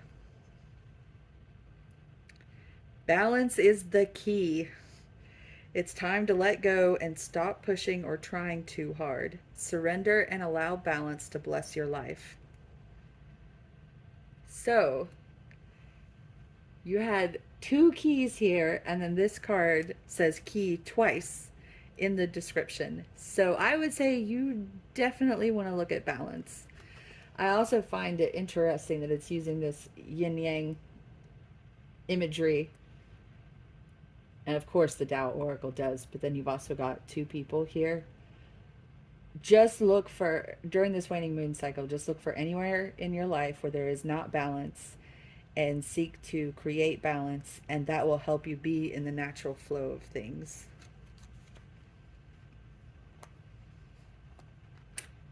Next, we have, this is your energy for the waning moon, delight.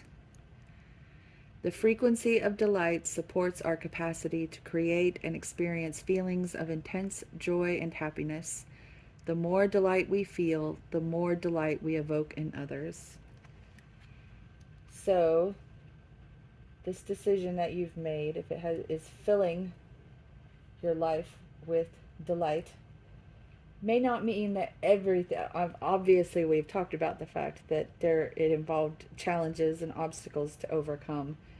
But if pursuing it, like in and of itself, if it brings you pure joy to the point that you're also bringing joy to others, that's a pretty good sign that you are on a path to being in, like, that it's a decision that is in alignment with your higher self.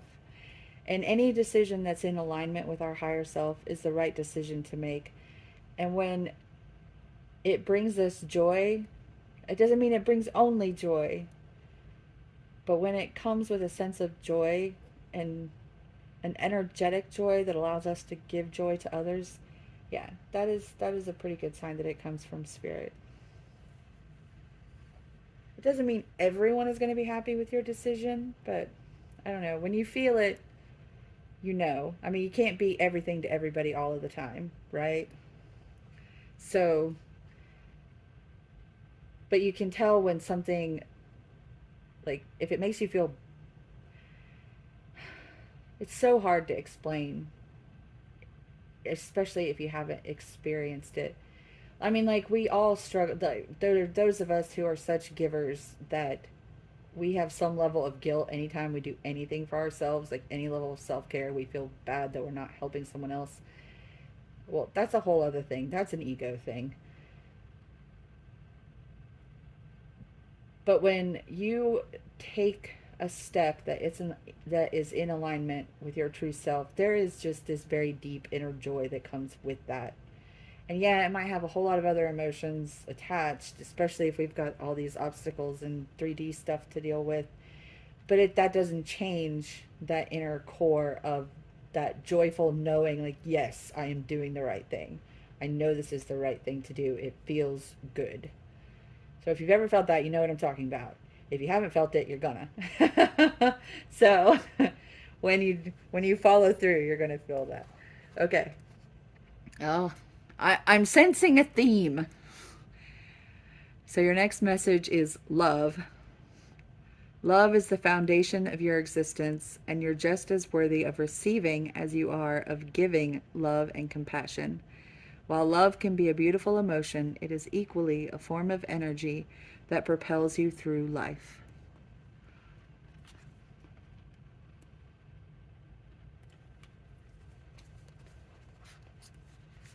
Next.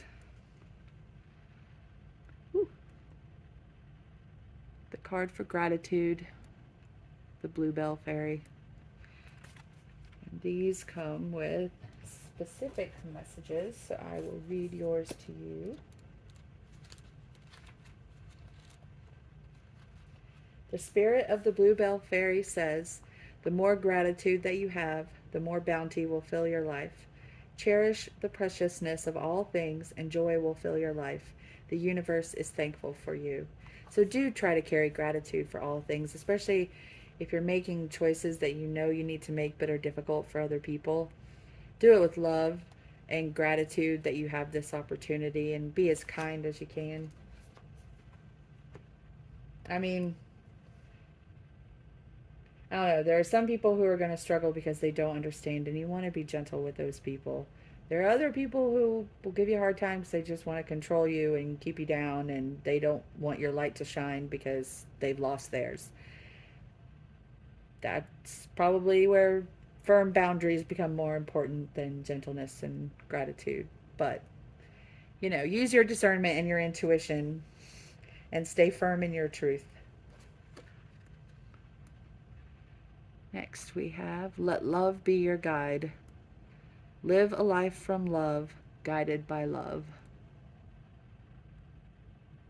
In all things, definitely.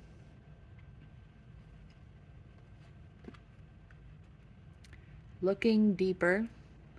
Deep within me is a majestic radiance.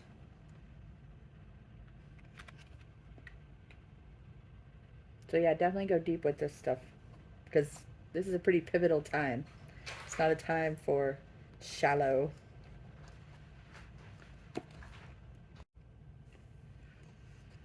So the lesson for this waning moon: regret. I know that I cannot change the past. And whenever we feel like there's something that we have to do that's true to ourselves, that people we love have a hard time with, or people we care about have a hard time with, there's always going to be some level of regret involved. But do remember that you can't change the past.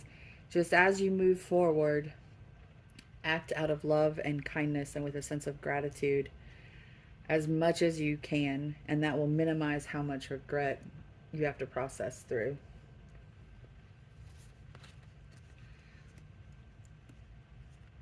Next, we have your life is a canvas. Artist manifestation, creative accountability. And what this is talking about is the fact that you are the creator of your life. So picture your life like a blank canvas, and then decide how you want to paint it, what you want it to look like, and pursue that. and step into your own power, take responsibility for what your life looks like. Do it with love, do it with gentleness. But yeah, take, own the fact that you are the creator of your life. Then we have Akashic Stargate, aligned with purpose, crossroads, no wrong path. It is important to remember that there's really no such thing as a wrong decision. Earth is the school for our souls. We come here to learn. And there can be a choice that is more or less aligned with your higher self. But even when we choose a path that's less aligned with our higher self, we still learn things on that path. Our soul still grows and becomes stronger, and it becomes a detour, and the universe and spirit will gently or not so gently direct us back toward our soul path. But there's no wrong path. At any given point, when you're faced with a decision, what you're really deciding is, what am I going to learn and how am I going to learn it? That's what it comes down to. And this is also talking about being aligned with your purpose, which is everything that I'm seeing here, is that you either have done or you've decided to do but haven't done it yet, something that is aligned with your soul purpose, but it's going to be a rocky road, like getting through that process of making the decision and acting on it. But the outcome will be pretty sweet. And this is affirming that whatever it is that you're wanting to do, it is in alignment with your purpose. And let me just say, acting in alignment with your higher self and your soul's purpose is never a betrayal of anyone. And those who truly love you will understand that, and they'll care more about hearing you and listening to you and understanding what you need and why this is important to you, and then supporting you in that. Like this whole, no, don't do that because I might lose you, or no, don't do that because it's not convenient for me. That's not love. The person isn't showing you love when they do that. And that's not the kind of energy you want to surround yourself with, especially if you're trying to move along your soul path and become more in tune with your higher self. Like, you need loving energy around you, and loving energy around you will always support your soul's path. Oh, this is lovely. Happy success. Reiterating exactly what I was saying. Happy success. I don't think that card needs further explanation. Oh, yeah. Door to romance. I'm really seeing you guys, and I'm not necessarily seeing that you left one person for another person. I don't think that's necessarily what's happening. That's rarely in alignment with your soul path. That's not a kindness. Like, if it's like, oh, I'm leaving this person just because something better came along, like that's not a good thing. If someone comes along and you're like, oh, this is what soul connection feels like, I don't have a soul connection with the person I'm with, you still need to see your current relationship and commitments through. Like, in a healthy and kind and positive way that honors your soul. If you're meant to be with that other person, that's still going to happen. Like, you're not going to lose that, or you'll be together in the next lifetime. But if meeting someone like brings out any kind of issues or problems in your current relationship, address that with the person that you're with. See if that can be worked out. Who knows? Maybe if you just talk to the person about it and treat your partner with respect, maybe they're feeling the same thing. Like, yeah, I mean, I care about you, I love you, but I feel like there should be something more here that isn't there. And maybe they'll also want to split up to go look for a soul connection. You never know. But the answer is to always treat everyone in the situation with respect and kindness, and give them a chance to be heard, and make it a conversation. I mean, I don't think it's ever the right thing to do to leave someone because somebody else comes along. Like, oh, I was perfectly happy until I met this person. Like, okay, you need to like do some inner work in that situation. But that's not really what I'm seeing here. If it's a situation where you're leaving somebody for somebody, then I think you were originally with the other person, and maybe you got afraid. You got scared of how deep it was and the soul connection and what it was making you confront in yourself, and you kind of ran away to something that was easier. If you're then deciding to return to your soul connection because you realize that going to that other person was not necessarily the wrong decision, but that was taking you in a wrong direction, away from your higher self and away from your soul's purpose, and you want to like get back on track, and you feel like returning to that soul connection is part of that, that's different. I would not label that as leaving somebody for somebody. It's different. You're like returning to an original commitment. So it's just a little different. But this also could simply be that you had ended a relationship, and then you met a soul connection, but maybe it's really early. Like maybe not that much time has passed and you didn't expect to meet someone that you'd connect with like this, and it's early enough that your previous partner is going to have a hard time with it. Maybe you have kids together or something, and there's just some like complicated dynamics. So it might be something like that in terms of complications. So, but if you've met a soul connection and you're not, listen to your heart, listen to spirit, follow the guidance. If you know that you are acting in love and in kindness and respect and gentleness for all the people involved, if there's somebody who doesn't like it, that's their ish to figure out. Okay? Don't put that on yourself. The fact that somebody doesn't like it doesn't automatically make it wrong. There's more to it than that. It is complicated.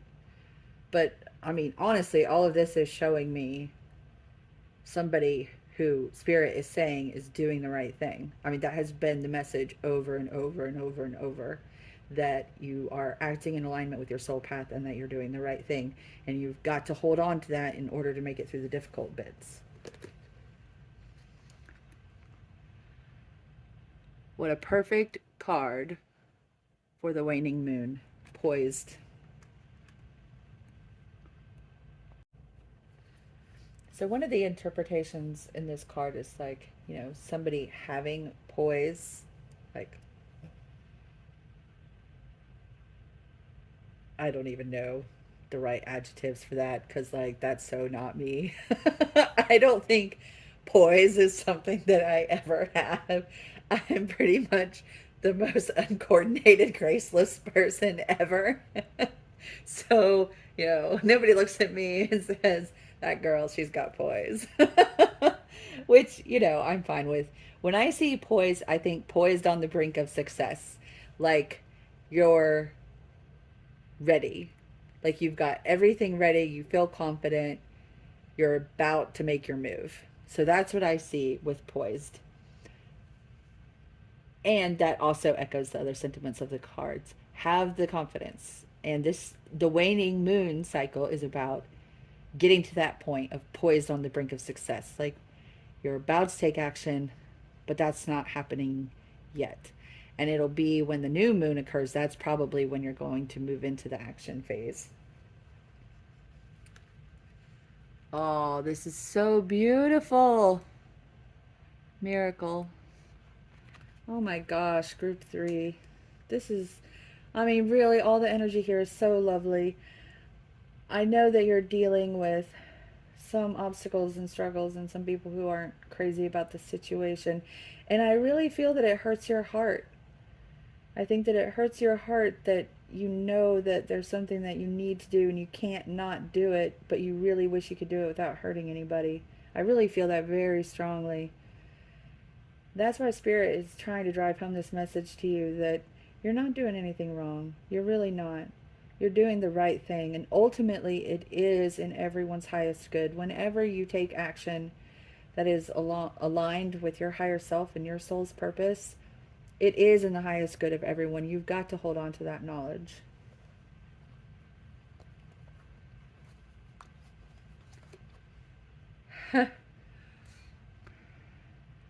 Ready but waiting. Another card I don't think I need to explain. That same energy. You're so ready, but you're waiting. And I think it's out of kindness to others that you're waiting. The staff. So this is from a deck called the Mystical Shaman deck. And that's what this imagery is coming from. And one of the things it describes is like the staff of Moses that he used to guide himself through the desert, that he held up when he parted the waters. Although he wasn't supposed to hold up the staff, and like God was supposedly mad at him for that because God said to just speak. Anyway, that's a longer story. There's more behind that. I was raised Christian. I know a little too much. So, like, see, God told Moses to simply speak and the waters would part. But he held up the staff instead of just speaking. And then God was mad about that because it's like, okay, well, now you've given the Egyptians the idea that the staff is magical, and I wanted the Egyptians to know that it was me. I think that God was still very young and had some ego issues. Like, I mean, we're all made in God's image, right? So we all started somewhere, including God. I've always thought of the Bible as more of like the story of God's awakening, and that Christ is more God's redeemer than he is our redeemer. But that's a whole other thing. I could and probably should write a whole book about that. Anyway, the staff, getting back to your story, this is about knowing that you are being guided. I also love this like teensy tiny little moon. Oh, stupid glare. I don't know if you can see it on the camera. Maybe you can. There's a little tiny crescent moon. Anyway, you're being guided. You are divinely guided. That's the point of this card, is for you to know that you are being divinely guided on this path. Next we have, I don't know if I'm going to pronounce this correctly, Rajas? Rajas? I'm not sure if they pronounce the J or not. Oh, find a spot for it. Anyway, it's Hindi, which is why I'm not sure if the J is pronounced or not, because I think sometimes it is and sometimes it isn't. I don't know. Feel free to educate me in the comments. I welcome it. I do know it's part of the system of Ayurveda, which is the Hindu system of balancing the energies in the body, and Rajas or Rajas sounds more correct. I don't know. Anyway, this one is about, it could best be translated as passion. So it represents action and energetic movement. But I think if we simply leave it as passion, it will probably fit into the overall theme pretty well. And if any of you aren't in a romantic situation, this may not be your pile. However, if you have found yourself making any decision that people you care about don't agree with, but you know it's something you have to do, I would say this still fits. In other words, you're being driven by the passion for whatever this thing is. Okay? So it can still fit, even if door to romance doesn't fit. This other stuff can fit even if it's not talking about a romantic relationship. And next we have It's All Good. And this is a reference to the fact that all things happen for our highest good, even if it seems like it's bad. And when we're acting in alignment with our soul path and our higher self, everything happens in the highest good for everyone involved, even if it doesn't seem like it.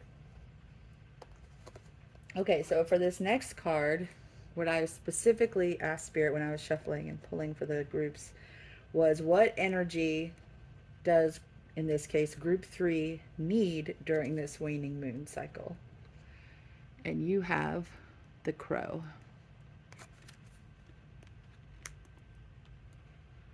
And that's really just lovely because, of course, the crow is tied to our intuition and the third eye. So, what this is saying is you need to stay deeply in tune with your intuition, with spirit, with your third eye, knowing what's right, following your soul path, and being in alignment with your highest self. That is exactly what you need to be focused on during this waning moon. Next, we have the one tarot card that I use is actually the Osho Zen Tarot. So it's tarot cards reinterpreted via Buddhist philosophy. And you have consciousness. And I am pretty sure this is equivalent to the Ace of Swords. It'll be called the Ace of Clouds here. But, yep. So Ace of Swords or Ace of Clouds, according to this deck. And I always read because it's very interesting and specific to this deck.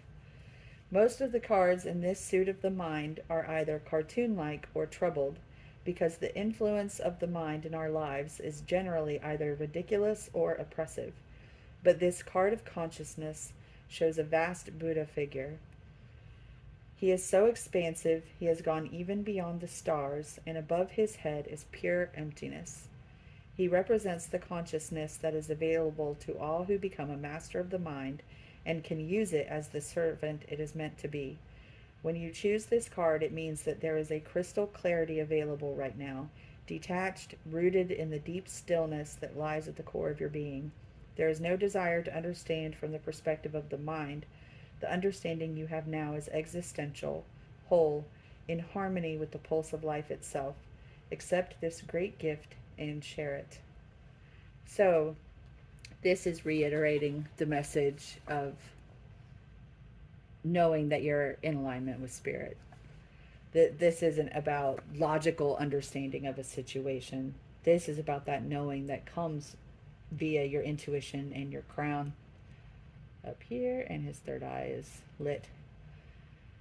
It's that spirit consciousness, not the ego mind, but the soul's consciousness. That's what you're working from right now, and that's what you should be doing. You are on the right path. Let's see your mini messages.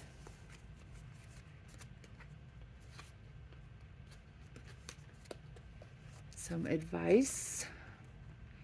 I take a creative attitude toward my own inner growth. The universe is aware of my needs, and I will wait and watch for a response.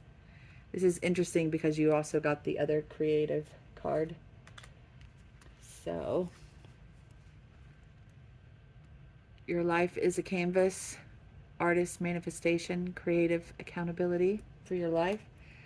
And then I take a creative attitude toward my own inner growth.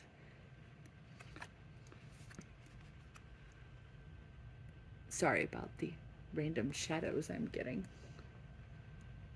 I may have just made glare worse. I made shadows worse. Wait. The light changed while I was doing this. Sorry. Oh, sunset.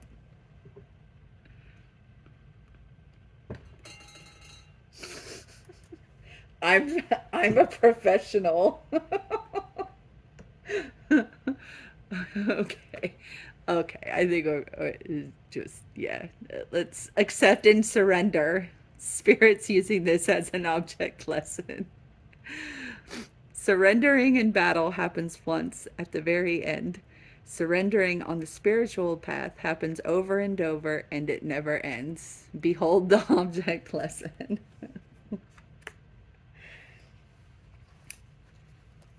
Then we have some love cards. Take it what resonates, leave what doesn't. Love makes the difference. Love helps heal past hurts and provides a sense of security and self-worth. So also remember this when you're taking action. Act with love makes all the difference.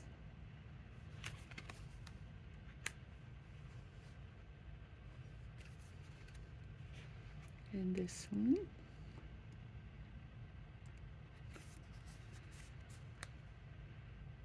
Friendship. Nurture the bonds of friendship within your relationship, and your love life will dramatically improve. Ain't that the truth?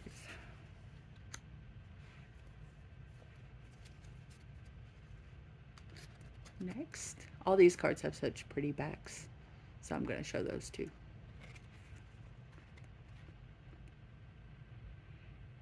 Use equanimity to calm your emotions. Equanimity, sorry. Use equanimity to calm your emotions.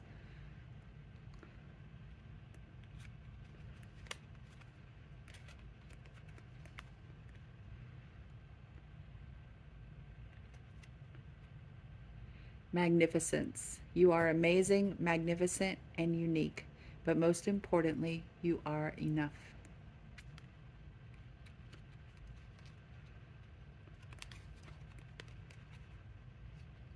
This is a chakra card for the crown chakra. Peace. In stillness, the answer will be revealed. Going back to that consciousness card.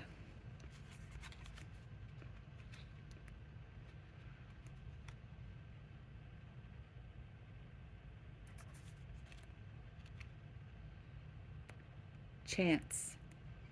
Allow the sea to wash its chest of wonders ashore. You never know what the tide may bring in.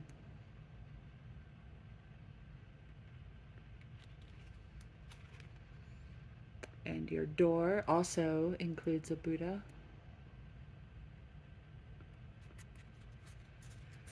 Offerings.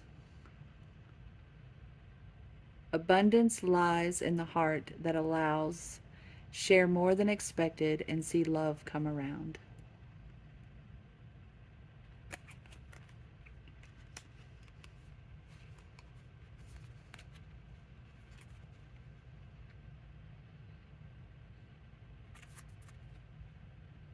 Hydrangea. Focus on wholeness above and below.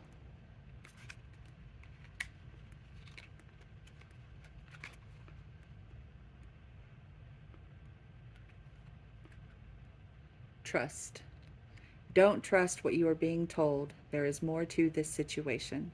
The answers lie within the finer details which are not being shared with you. So I'm getting another message with this card, which goes back to if people are struggling with the choices that you're making, the things that they're saying to you are probably not the deeper truth. Like they might be saying you shouldn't do this because of that reason. You shouldn't do this because of this other reason. When underneath it all, they're just afraid to lose you or afraid to lose the kind of relationship they have with you now. And I don't just mean romantic. You know, it's just they're, instead of expressing fear openly, most people give you other reasons for why you shouldn't do this or that, when really it just comes down to the fact that they're afraid. So look deeper, look past what people are saying and see underneath that they're hurting and scared, and see if you can speak to the feelings that are underneath of the words instead of reacting to the words themselves. And finally, your fortune cookie. Change. A change of residence, partner, career, or job is on the cards. You're restless and in need of a change, and that is exactly what is coming your way. Apply as it resonates. Okay. All right. Those are all the messages I have for the waning moon for you, group 3. If any of this resonates, whenever you happen to see it, please leave a comment down below. I love to hear people's stories. I'm going to try to do more. I'll be doing a waxing moon reading, and I'll try to do more waning and waxing moons. I really like working with the lunar phases like this. Anyway, I'll see you in the next reading, and until then, remember that you have a beautiful and perfect soul, and I love all of you. Bye. Hello, group 4. If you chose the clay bird call, then this is your reading. I just love that. I think it's so freaking cool. My kids are the coolest. Okay. So I'm using the Moonology cards for this waning moon reading. And in conjunction, I am using the Seed and Sickle Oracle. I love using these two together because the Seed and Sickle comes with two guidebooks. One is Dawn and one is Dusk. And they have, one book is Yang energy and one book is Yin energy. And so I use one for the Yin for the waning moon and Yang for the waxing moon. And it's just, there's a very nice synergistic effect between these decks, which I think you will see in your reading. So this first position is the card for what you should work on releasing during this waning moon cycle. And you have new moon in Virgo, a time to give rather than take. So there are a few things this can be talking about releasing, and it may be different for all of you, or different combination for each of you.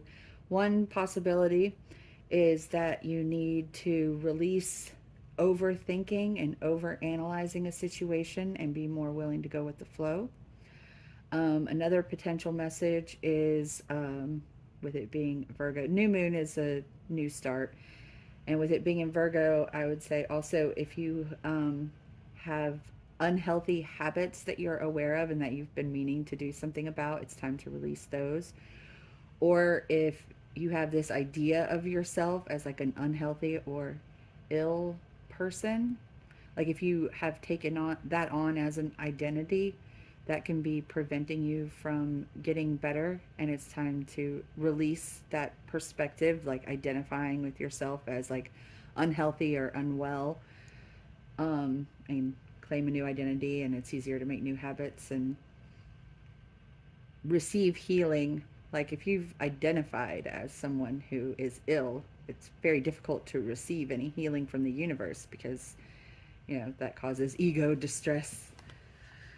But the biggest message here is to release the idea that you can only receive by taking.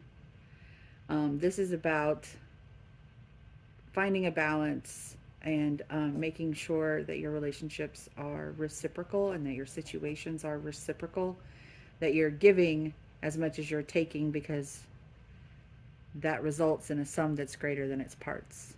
When the energy is reciprocal, it actually creates a higher amount of total energy for everyone, because everyone's soul is being fed and no one's being depleted. So to expand on that, we have Basil. There is growth to be found in helping others achieve the same goal. Yeah, okay, yeah, this makes sense. In India, a leaf of holy basil is placed on the forehead of the deceased to ensure that Vishnu will see them and welcome them into heaven. By giving your time and energy to others, you will draw the same good energy that you are giving away towards yourself. So, yes, the message here, the time to give rather than take, what Spirit is saying is if you also focus on giving, you're actually going to end up receiving more than you are when you feel like if you feel like you've been giving a whole lot and that you need to take for a while, what Spirit is saying is no, seek out the reciprocal situations and continue to give, but do so with those and in situations where you're receiving just as much. And that's the real way to achieve your goal. Like to not give is not the way to achieve your goal. So that's an idea that you should release. And the need to take is something you should release. Just find the right situations and the right people, and that's the real solution.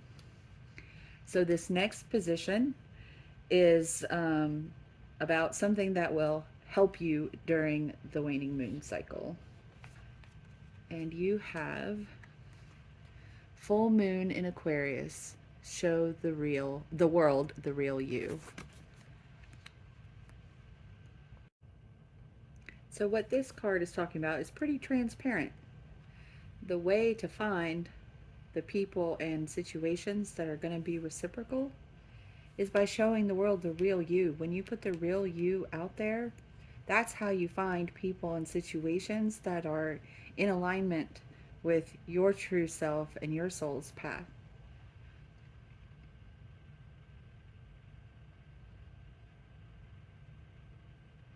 And if the illness thing is a thing,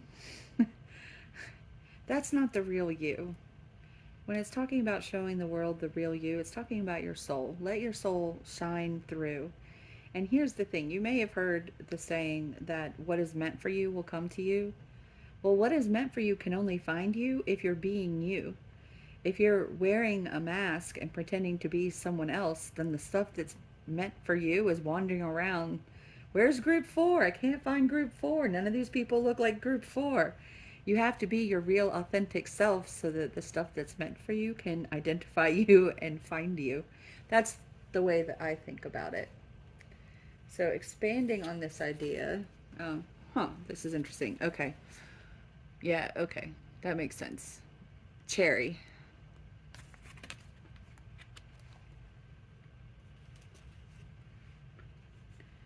In the south of England, wild cherry trees are associated with the cuckoo. A common belief in this region says that the cuckoo will continue to sing until it has eaten its fill of cherries thrice over. An abundance of resources means that this is the perfect time to focus on what your body is telling you. What does it need to support it right now? Whether that's a balanced diet or a more regular sleep schedule, listen to its needs and let it guide you forward. So when it comes to things that will help you, trying to go for healthier habits is one of those things, and that was also spoken about with the Virgo card. Um, so yeah, and now don't try to do a massive lifestyle overhaul. That never works. Oh, I'm going to wake up tomorrow and live my life in every aspect of my life in a completely different way. You will burn out by noon. Okay, well, I would burn out by noon. Like maybe other people can make it longer. But like that's the recipe for burnout. Look for ways to tweak your habits. Like maybe you're a big soda drinker and you could switch to carbonated water as a step on the path toward drinking more water and less not water. You know, things like that. Like tweak your habits in a healthier direction. Say, I'm going to go to sleep 15 minutes earlier every night. Don't set a time that's like 3 hours before when you manage to get to bed, even if you know you should be going to bed at 9 o'clock and you never get to bed before midnight. Well, you're not going to immediately switch to 9 o'clock. It's just not going to happen. But maybe 11:30, like baby steps. It's so much easier to change habits if you do it by tweaking instead of trying to do a whole big overhaul at once. But yes, listening to your body, trying to take better care of yourself, that is another thing that will support you in this cycle. In addition to being your authentic self. And in some way, I don't know what your specific situation is, but for some of you, in some way, tweaking your lifestyle in a healthier direction will actually help the authentic you to come out. Like maybe when you're living really unhealthy, you just don't feel like yourself. There are some ways in which that's true for me. Like I can get really in my head and not be active enough.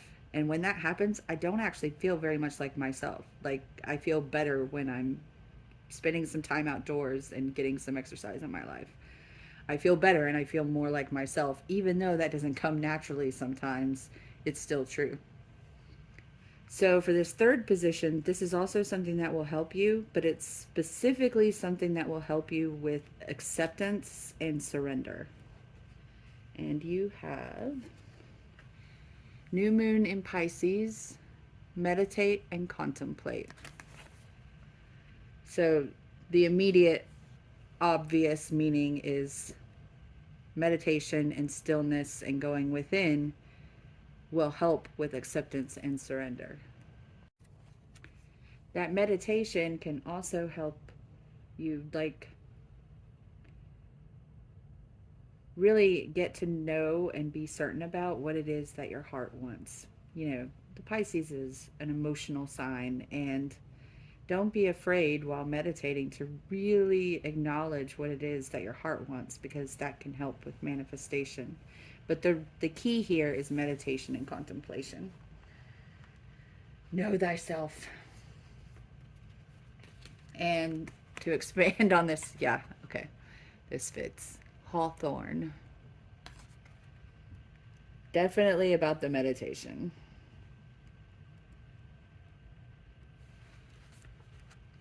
A lonely hawthorn stands on a hill, a gate to the other world hidden beneath its roots. Its vigil is a silent one, but there is a peace to be found in the knowledge that it guards something so valuable. Taking time to sit quietly or indulge in meditation is not a sign of laziness. Your value still remains even when you're not being productive. So don't be hard on yourself for taking a break. Even if others can't see it, you know your own worth. So, yeah, meditate. Don't see it as laziness. It's part of developing the healthy habits that are going to help. And it's a way to build up energy so that you have more to give in a reciprocal situation. And finally, we have the outcome. And this is just the outcome of this waning moon cycle. Have faith in your dreams. The waxing crescent moon. So the message of this card is basically your dreams are coming true. You're not quite there yet, but you should definitely keep in mind that the good outcome, the positive outcome that you're looking for is coming. You are headed in the right direction for your goals. Um, Continue taking practical steps toward those goals. If you can't take a practical step, this card also talks about meditating and ask for information that will help toward your goals. You know, receive downloads from spirit. Even that is progress.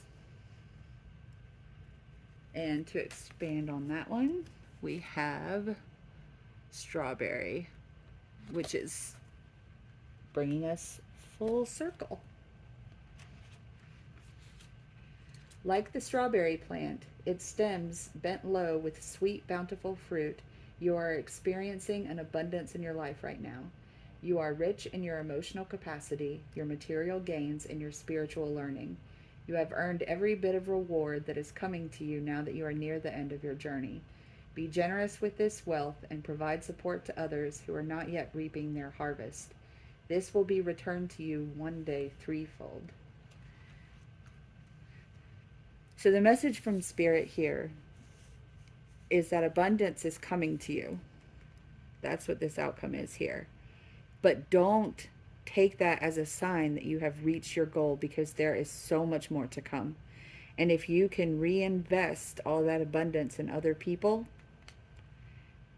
you're going to receive so much more. You're not at the end yet. Like, whatever abundance and positive outcome you receive is just the beginning. It's not the end. It's not the ultimate destination. So remember to stay tuned into yourself, meditate, and be willing to give to others, and all of that will come back to you. As long as you find healthy and reciprocal situations, because that's part of healthy habits too. Healthy relationship habits, healthy situational habits, meaning that you place yourself, you form relationships and invest in relationships and situations that are reciprocal. So that is the big message for the waning moon. If you want a short reading, you can actually stop there. The next thing I'm going to do is a Tao Oracle and throw I Ching. It's a visual I Ching, basically.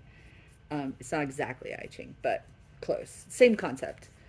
To see the energy of the waning moon and if there are any changes in that energy during the waning moon cycle.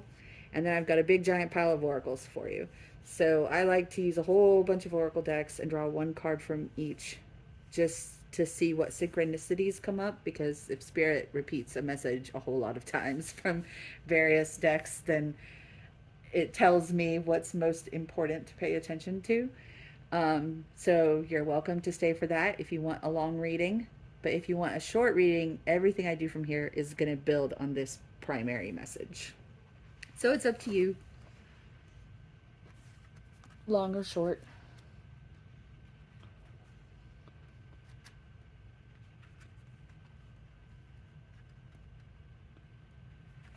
Keep all that out there. Let me see if that's even visible. It's mostly visible. Move it over a little.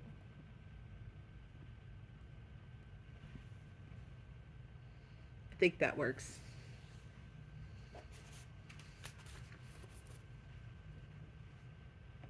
So first, the Tao Oracle. This is the only one I shuffle on camera. I pre-shuffle and pull the other cards just because my videos tend to be so long that if I included all of the shuffling, I would never get the videos processed and uploaded. And no one would want to watch them either.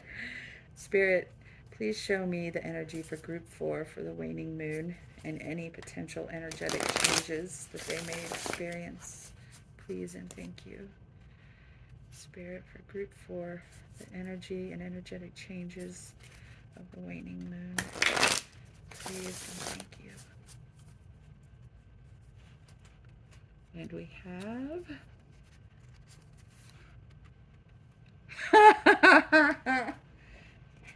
Sorry. Contemplation. I do feel like there's a very strong message that Spirit is trying to give group 4. There's also a full moon up there, which we just had, which is why we're in the waning moon now. I mean, the waning moon cycle. Contemplation, gaining overview, detached observation, increased understanding, solitude, integration through reflection. And I like that it included detached observation there, because that is also a factor with the new, wait, which one is it? No, the new moon in Pisces. It's good to get a little detachment if you can. And what that means is not in like a weird or freaky way, being detached and cold and emotionless, but instead trying to take the role of an observer instead of taking a situation very personally. If you can contemplate it from the perspective of simply an observer who isn't reacting to it, it can help you gain a lot more information about the situation and make wiser choices. So that's what it speaks of with the detached. What was it? Detached observation. Yeah. So we're gonna roll for that's good. That's the energy of the waning moon, and then I'm gonna roll for potential energetic changes, which you can then evaluate. So the bottom line is a yin line. That's line 1. It's red from the bottom up. So if we get 3 tails, then that line is changing. No change. Another yin. And that line is changing. So line 2 is changing. Line 3 is yin. No change.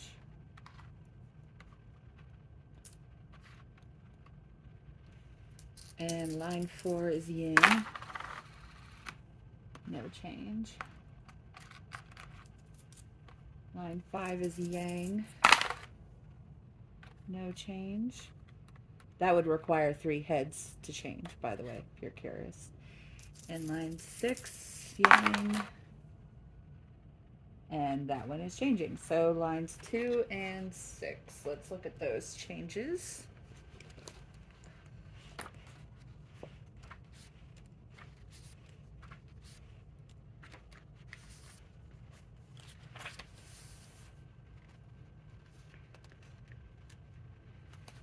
For line 2, we all start out in life by thinking that we are the center of the universe and soon progress to thinking everybody is just like me.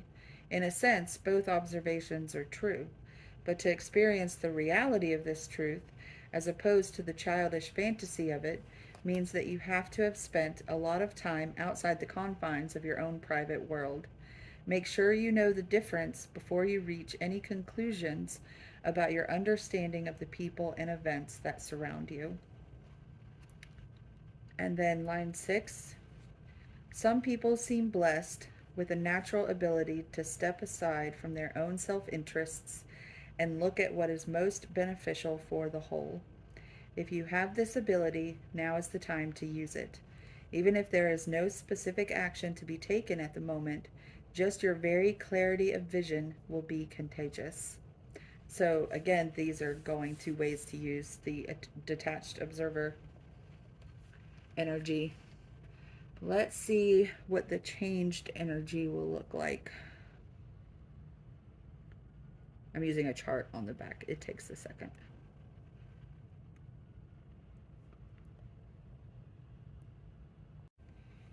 So I actually paused taping while I did a bunch of research.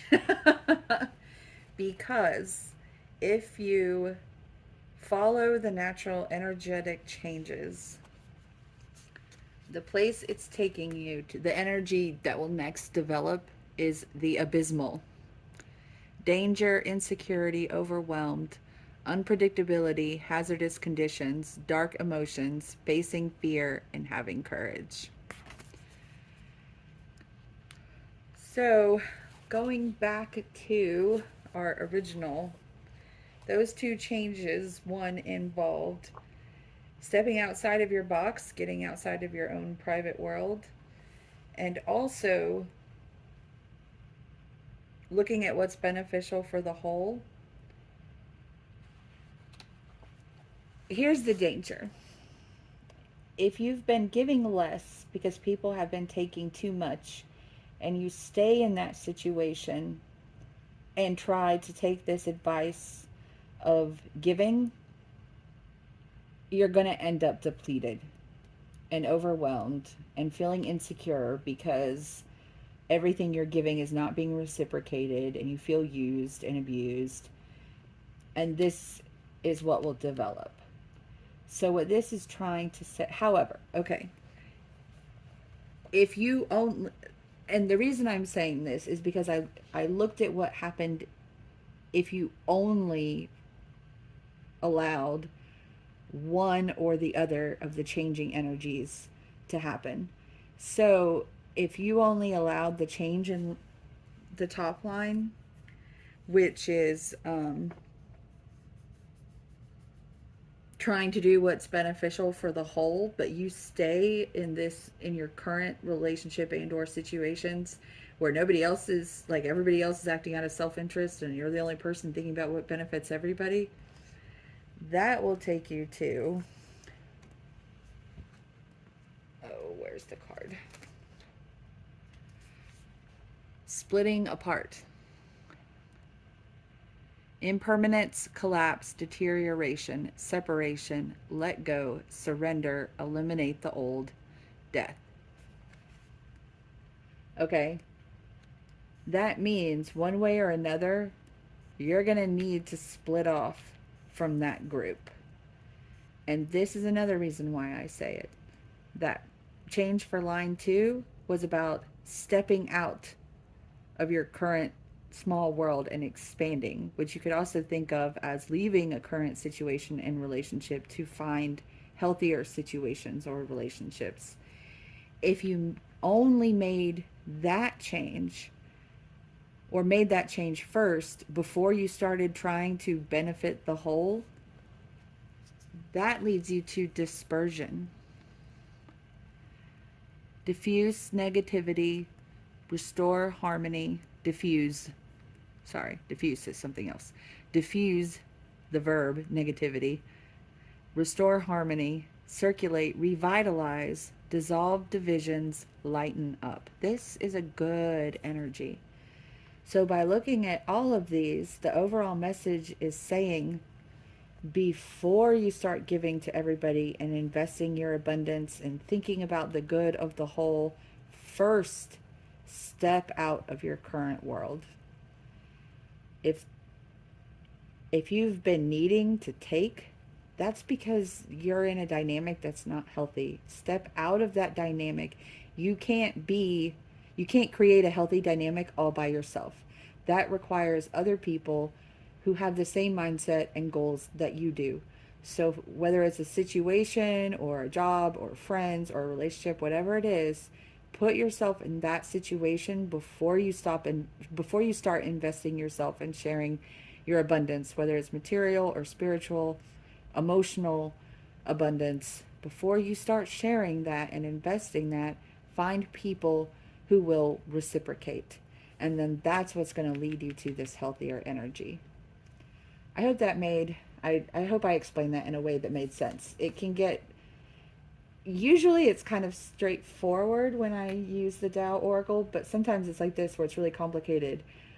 But the good thing is that the advice is spectacular. Like, you know, it's either straightforward and good, or it's all complicated, but it says do this thing and then do the other thing, and that's what's going to put you in the best energy.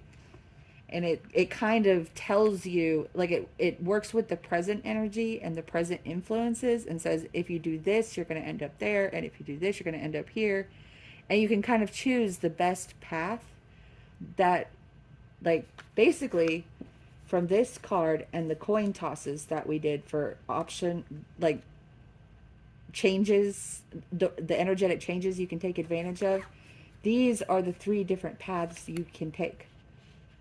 And the way that the changes were described is how you know which one to take. So if you followed both pieces of advice, you would end up here. If you followed only one piece of advice and it was the one for line 6, you'd end up here. If you follow one piece of advice and it's the one for line 2, you would end up here. Okay? So that's how you can use the Tao Oracle to, like, choose your path, choose your own adventure. So, yes.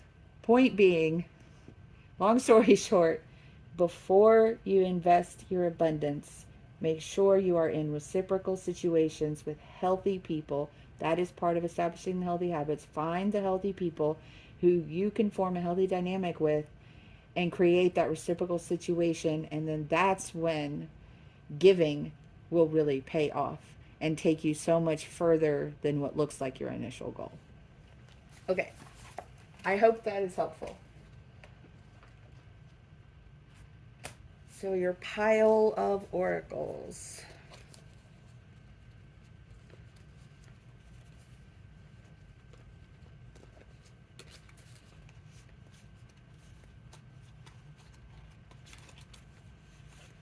And I draw oracles for all kinds of things because I know everybody's got different situations.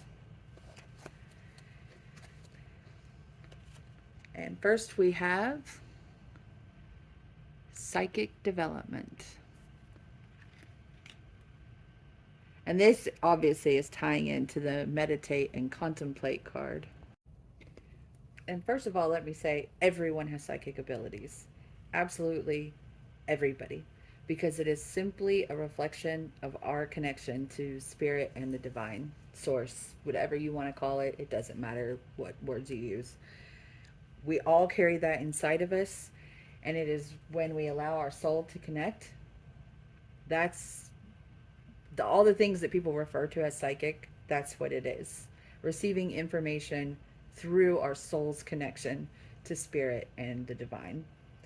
And you can be clairvoyant is being able to see things, like you'll actually like have visions that it's all receiving information. Every type of clair whatever is just a way of receiving information directly from spirit and the divine.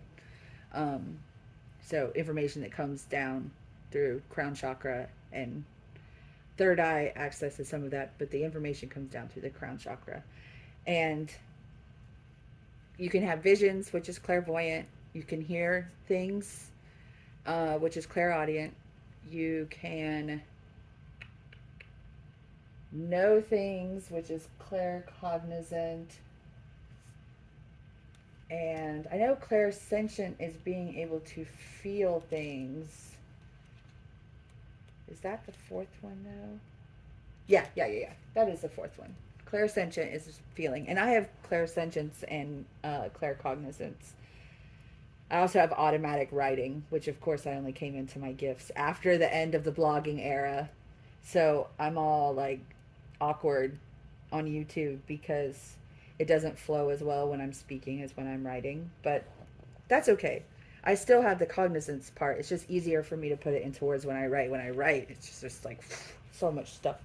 I'll eventually put it together and do something with it. But back on topic. So,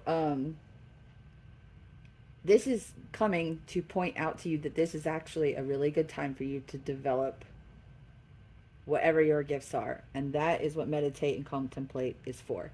That's how you develop your gifts. So the more you go within and connect with spirit, you'll start experiencing things, either knowing, feeling, and clairsentience is tied deeply to being empathetic. I don't think you have to be both, but anyone with empathy, usually, anyone who is an empath, and please feel free to correct me in the comments. I don't mind being educated at all. But I think if I remember correctly, that all empaths are clairsentients, but not everyone with clairsentience is an empath. But it could be the other way. I don't know. I just know I have both, so I didn't really think much about it beyond that. Just knowing I have both. Um, and then I'm also claircognizant. I don't have clairvoyance, or I don't know, clairvoyance sometimes, but it's very rare because sometimes I have prophetic dreams. Sometimes I have dreams that come true. That is rare though. That's only happened like a handful of times in my life. Definitely, I don't think I'm clairaudient. I can't think of any times that's happened. I mean, usually as you deepen your connection with spirit, you'll experience some combination of all of them, but there's usually one or two that come the most naturally. But all that is your ability to receive information from spirit. That's all it is. So the more you deepen that connection, and there are so many ways to meditate. Like if just sitting and not thinking about stuff, stuff, um, doesn't work for you, there are other activities you can do. Walking meditation, you can do something I love. Look into Monroe Institute. They do this hemisync thing. um, they've got a YouTube channel, and they've got some samples on their website that are free that you can use. Like you don't have to necessarily do one of their courses or buy any of their CDs.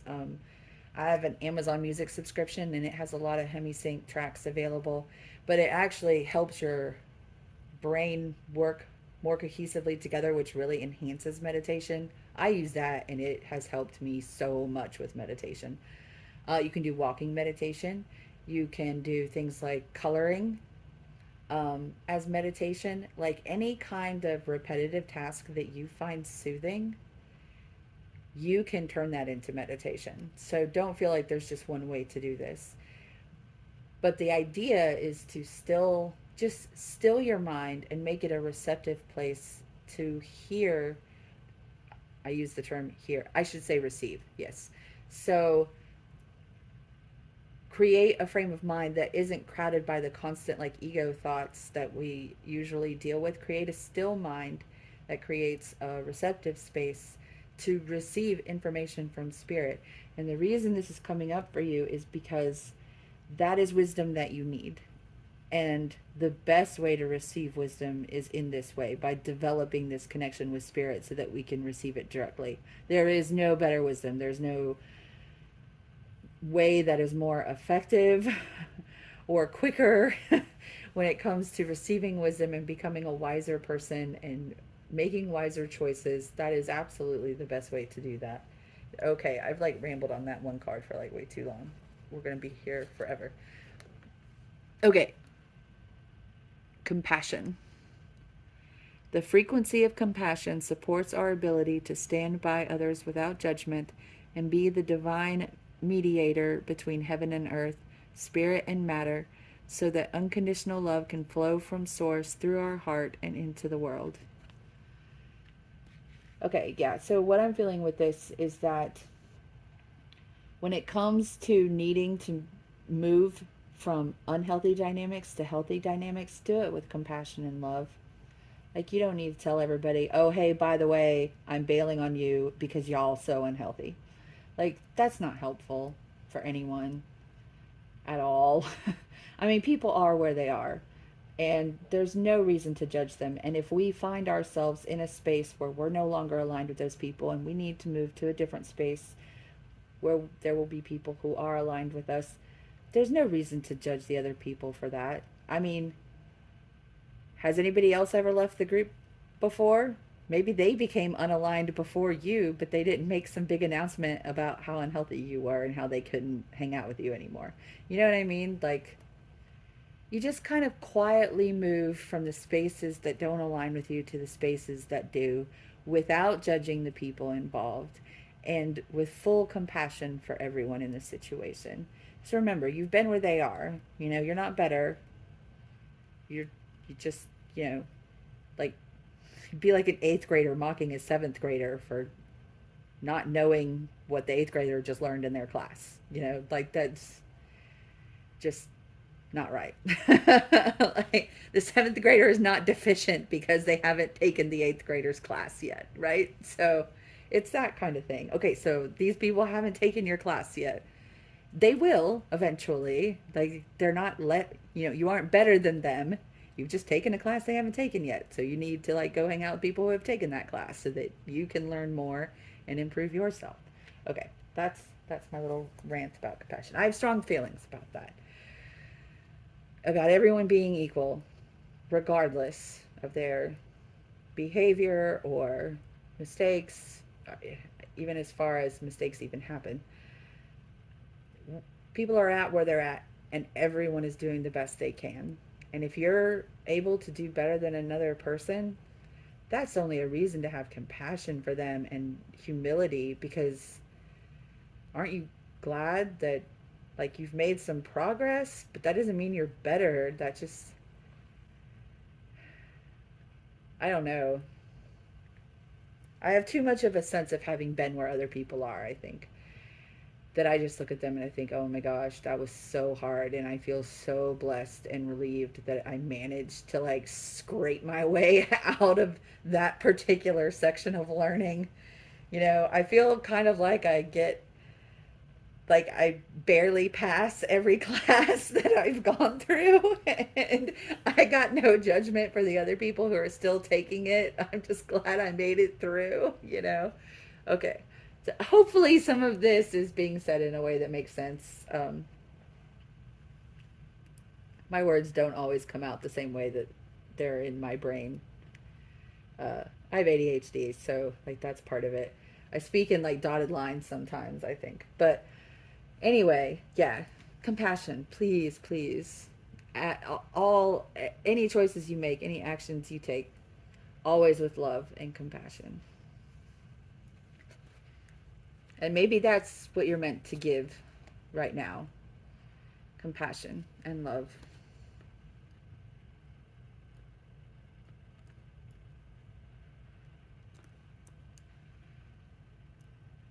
A child's love. The love between a parent and child is one of the most precious and deep connections we make during our time on earth. Children start out as part of us, and from their first cries, they establish themselves as the biggest part of our hearts. So,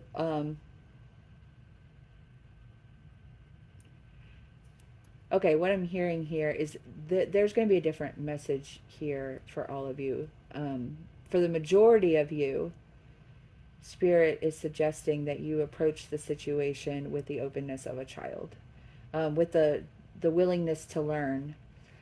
Between the psychic development card and the meditate and contemplate card, Spirit is saying go into it with the mindset of a child who is curious and just open to learning. For some of you, there are some elements in all of this where one of the ways that you can learn what you need to learn is to look at your children or any child in your life that you love, niece, nephew, friend's kid, where you're an honorary auntie or uncle, if you're a teacher, you know, kids that you teach, any child that is in your life that you love, look at that child and think about the way that you would talk to that child and the way that child deserves to be treated. And then apply that to everyone, including yourself, because the way that child deserves to be treated and spoken to, that is true for every single human being, including yourself, including all the people that annoy you and take advantage of you and don't treat you right. They deserve it too. Okay? That's the message there. Next, we have Wizard of the Woods, focus. And this is also tying in with the meditate and contemplate. These come with specific messages, so I will read you yours. The spirit of the Wizard of the Woods says, put your attention on what's worthwhile, loving, and beautiful. That's what will manifest in your life. What you focus on is what you create. This is the time to choose just one thing to focus on rather than a slew of things and watch miracles abound. So this is partly talking about focusing on meditation and receiving wisdom from spirit, but it's also pointing out that it's going back to the influences that you surround yourself with, and being in relationships and situations that have healthy dynamics, because what you put your attention to and what you focus on is what you create and manifest. And it's hard to create and manifest beautiful things if you're surrounded by unhealthy dynamics. I could say toxic, but we'll stick with unhealthy, because even just unhealthy is, the message is still applicable. Oh yes, this is applicable. You are being called into service. Believe in your own guidance. So the believe in your own guidance is about the guidance you're receiving from spirit, hence the message about meditating and psychic development. This is, again, receiving information and wisdom from spirit. You're being called into service, a time to give rather than take. But you just need to make sure that the service you give isn't wasted, isn't invested in a place where it will be sucked up with nothing reciprocated.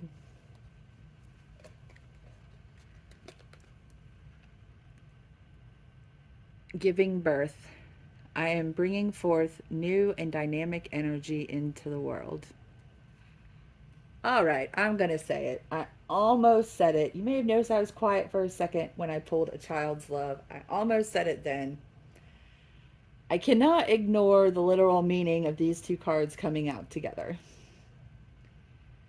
Take what resonates, leave what doesn't. So you could take those two cards literally, if that is applicable to your life at this time. Metaphorically, giving birth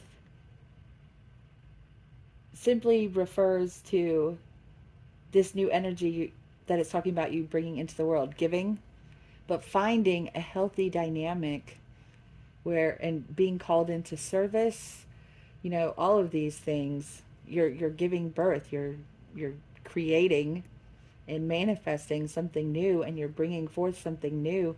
This is where we had have faith in your dreams and the abundance that's coming. There is something you're creating that you're going to put out into the world. Just, again, make sure that you're giving in a context where it will be appreciated and reciprocated.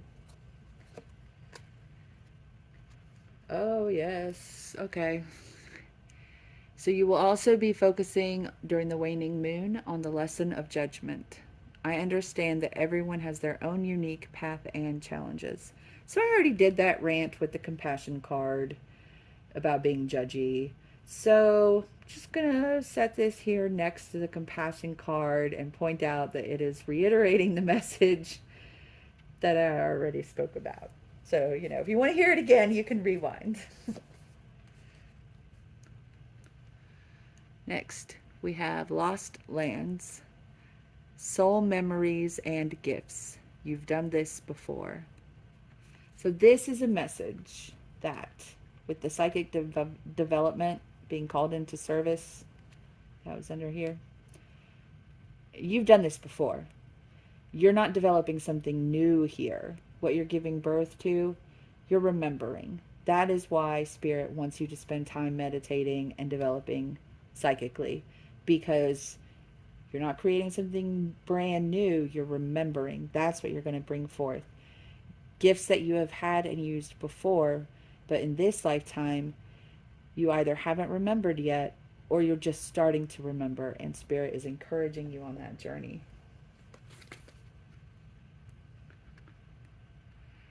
Earth Star activation, anchoring, grounded action, Isis energy. This is all about grounding. That's really what it, like, there's no other message necessary here. Be as grounded as possible when you're doing psychic development, meditation, being called into service, giving, finding healthy dynamics, all of this stuff, you know, remembering your soul's gifts. You've got to stay grounded. Taking walks outside is great for that. Putting your hands or bare feet on the dirt, even for just a couple minutes a day. I mean, you don't have to do anything too outlandish. Just go sit on a sidewalk and put your hand on the grass, you know? I mean, if you can do so unobtrusively, you won't have to deal with a million questions, because a million questions will probably interfere with the grounding process. But, you know, if you have a little yard or something, I mean, and it's starting to warm up now, you know, spring is coming. Even if you can just put your bare feet on the grass for a few minutes a day, that can help tremendously. You can look up guided meditations on YouTube for grounding. You can look up crystals you can use for grounding. But really, just put some bare skin on the ground for a little bit each day. And grounding is a real thing, you know, all the power. I've said this in other videos, but all the power outlets in your house that have that hole for a third prong, that's a grounded plug. And the wire from that hole runs to a metal rod that is driven deep into the earth, either in your basement or right outside your house. And it literally pulls the extra electrons down the wire, out to the rod, down into the earth. The earth will draw off all your little extra crazy electrons that mess with you. So grounding is like a literal real science thing. And getting in the dirt is the number one best way to achieve that. That's why it's called grounding. Like literally, that really is why it's called grounding. Okay. Oh, this is exciting. You're reaching a milestone. And I love that it says milestone and not goal. Because remember, with this card, have faith in your dreams, and the waxing crescent moon, it said that, you know, it may feel like you're reaching a goal, but you're not.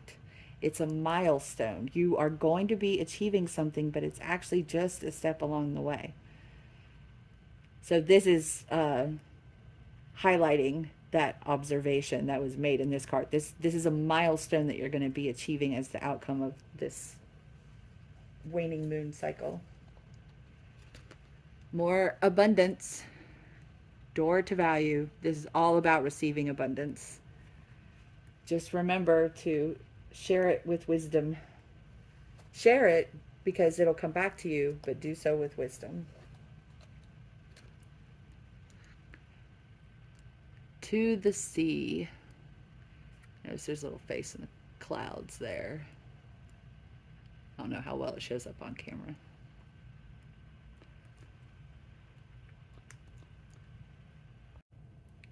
So this card is all about being in the flow. You'll notice she's sitting in the bathtub, just kind of floating along. That's what it's about, being in the flow. And this space up here, it's talking about returning to source, connecting to the divine, being in the flow, being part of everything, seeing the overall pattern. And this again is reiterating the ideas behind meditate and contemplate, psychic development, lost lands, return to source, be in the flow. And next we have perfection. This is actually about letting go of perfectionist tendencies. As you're progressing with all of this, do not feel like you need to get it perfect right out of the gate. It's a learning process. It's not going to let go of the need to be perfect. Let go of any perfectionist tendencies because those are just going to get in your way.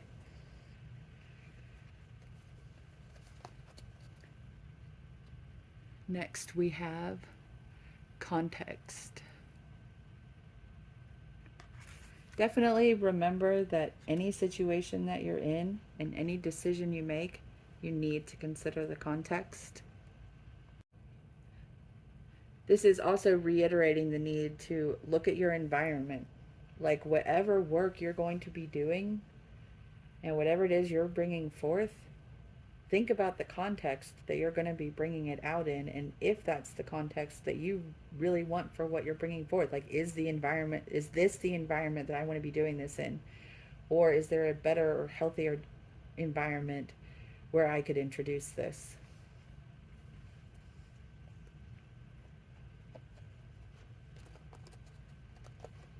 Where the butterfly comes out of the chrysalis matters.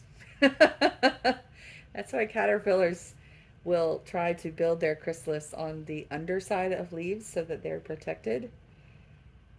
Yeah. You know, when you're just emerging, it takes a little while to build strength in those wings and let them dry off and be able to fly away. You don't want to emerge in an environment that is not going to support you and lift you up and protect you while you're developing your strength. Next, we have Wild Woman.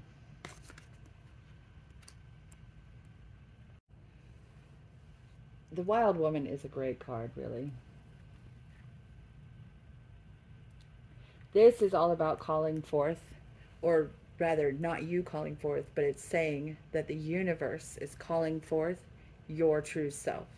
That it's time for your true self to engage the world. Right back to here. Show the world the real you. That is what Wild Woman is all about. It's about freedom to show who you are.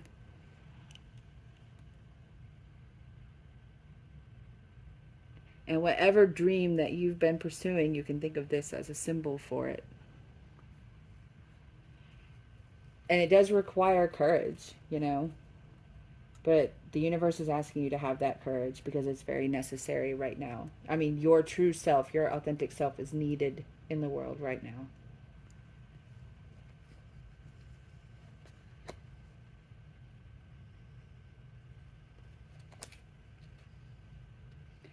Next, we have retreat. This is also echoing the message of meditate and contemplate. Go within. That's where the answers are. Retreat. This is like the hermit. Do some hermit work. This is calling on you to do some hermit work, which is right back with the psychic development and meditate and contemplate and all the other cards that we've had related to that. It's time for hermit work.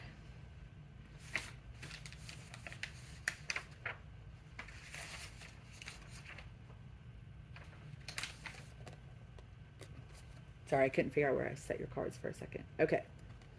Next, we have Vishuddha. This is your throat chakra. This is also about showing the world your authentic self. Speak your truth. But you have to know your truth before you can speak it. So for the next card, while I was shuffling and drawing these, what I was specifically asking Spirit, in this case for group 4, what qualities does group 4 need for this waning moon cycle? And you got the starfish. Now, I kind of disagree with the book on this. So the book that comes, this is the Wild Unknown Animal Spirit deck. It describes the starfish as being beautiful but potentially superficial and like relying on being beautiful to get by in life. I don't see that in the starfish personally. To me, the starfish represents renewal, because like if it loses one of its arms, it grows back. So to me, and I'm kind of astonished that the author left that out, because to me, that's the hallmark of the starfish. That, yeah, it's pretty, but it's like a freaking warrior. You cut its arms off and they grow back. I mean, it's to me, it's a card of regeneration. It's like the death card, like about, or any card that you would put a phoenix on. It's about rebirth and renewal and all of those things. So that's what I see with the starfish card. And I think that because I pulled the card, spirit talks to me in the language I understand. So you need to be tough. If someone cuts your arm off, grow it back, metaphorically speaking. You need to be like the starfish, you know? Beautiful, yes. You certainly are. You have a beautiful soul, but you need to be resilient, and you need to be ready for renewal, and you need to be ready to lose things that don't serve you and grow new things in their place that do serve you. So for cards with longer messages, the last one we have, oh, this is lovely. Completion. So this is from the Osho Zen Tarot, which is a reinterpretation of the tarot using Buddhist philosophy. And this corresponds with the World card. But let's see. I like to read these specifically from the book because they're unique and specific. It's a very different take. And there are some similarities. Obviously, you can see the parallel between world and completion if you're at all familiar with the tarot, which you probably are a little bit if you are watching pick a card readings. Here, the last piece of a jigsaw puzzle is being put into its place. The position of the third eye, the place of inner perception. Even in the ever-changing flow of life, there are moments in which we come to a point of completion. In these moments, we are able to perceive the whole picture, the composite of all the small pieces that have occupied our attention for so long. In the finishing, we can either be in despair because we don't want the situation to come to an end, or we can be grateful and accepting of the fact that life is full of endings and new beginnings. Whatever has been absorbing your time and energy is now coming to an end. In completing it, you will be clearing the space for something new to begin. Use this interval to celebrate both the end of the old and the coming of the new. I think this fits in beautifully with everything we've been talking about.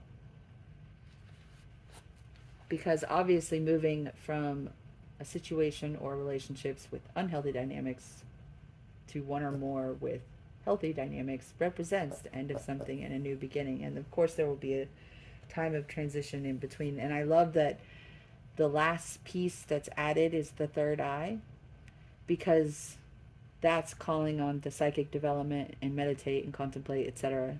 cards that you had. That's the final piece of your puzzle for completion, is development and activation of all these things. That's a necessary part. And remember, please, the biggest part is being true to yourself. All right, now I have little messages for you. First, an affirmation. Oh my gosh, this is perfect. I am infinite potential. With some advice. Your soul is a reservoir for infinite energy, creativity, and intelligence. It can't possibly run dry. Oh my gosh, this is so perfect. This is absolutely talking about everything that's been said in the reading. The creativity, the infinite energy that you get with give and take. The intelligence, that's talking about the wisdom that you'll receive from spirit through the meditation and psychic development. Oh, that, and can't possibly run dry. That's what happens when you're in the healthy dynamics that are reciprocal. You are infinite potential. Beautiful. So now I have a couple love cards for you, and you can either apply them to relationships other than romantic relationships, or discard them altogether if you aren't looking for anything related to relationships. But if you are looking for a little bit related to relationships, I figured I would include that. So we have a love card. Emotions are a natural and necessary part of life, but they can also distort your perception and cloud your vision. In order to see things clearly, you must let go of resentment. So this is a time of letting go. This is pointing out one thing that you might need to let go. And remember, there was one point in the beginning where we talked about, I think it was in this pile, maybe it was in this is the problem with group 4, is that I start to forget what I've talked about where. If we talked about detached observation, which is part of, yeah, meditate and contemplate. I think I did bring that up because it is part of the new moon in Pisces, is the need for detached observation, to not look at things just from an emotionally reactive point of view where you're taking everything personally, but try to step back and be a detached observer and evaluate the situation from that viewpoint. So this is going back to that. Wow, we're really going full circle here. Okay. Spend quality time together, listen and talk to each other. And this is a card that's talking about reciprocity. And this isn't just a romantic thing. That needs to be a thing in all of your relationships and situations where the time that you spend with these people is quality time and you all listen and talk to each other. A few more mini messages. The backs of these are pretty, so I like to show them too. Remind yourself that you are a soul spirit being. Yes, and show that being to the world. That is how you show your authentic and true self.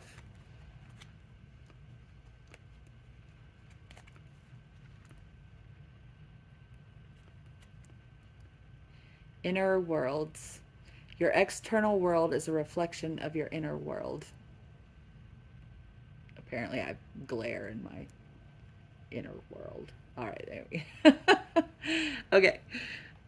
So this is why the meditation and psychic development and receiving wisdom from spirit, all that is so important, because that cultivates a beautiful inner world that you will see reflected in your outer world. And a chakra card. And for you, it's the root chakra, which is about identity. And that is about knowing who you are, which is the first step in being able to show the world your authentic self. And the card is security. To feel more secure, deepen your connection with nature. So that's going back to grounding.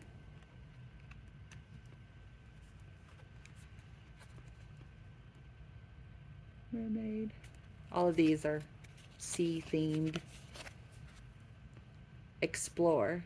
Maps show what has already been discovered. Go another way. You would be amazed at what you can discover while meditating.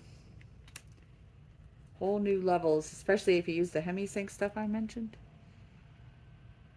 Whole new levels. Here's your doorway. Forgive and forget. A ritual cleansing of pain and lies. Arise and awaken, see a new sunrise. So this is again letting go of resentment. So if you're leaving behind relationships or situations of unhealthy dynamics, leave behind the resentment also.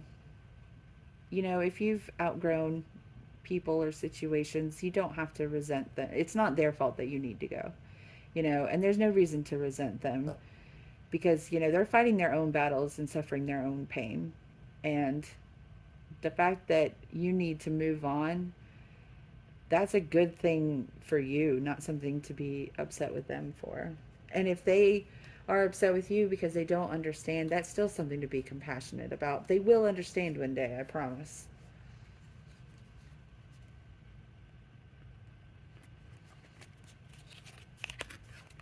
Lavender. Take time to cleanse and remove negativity. Another repeated message.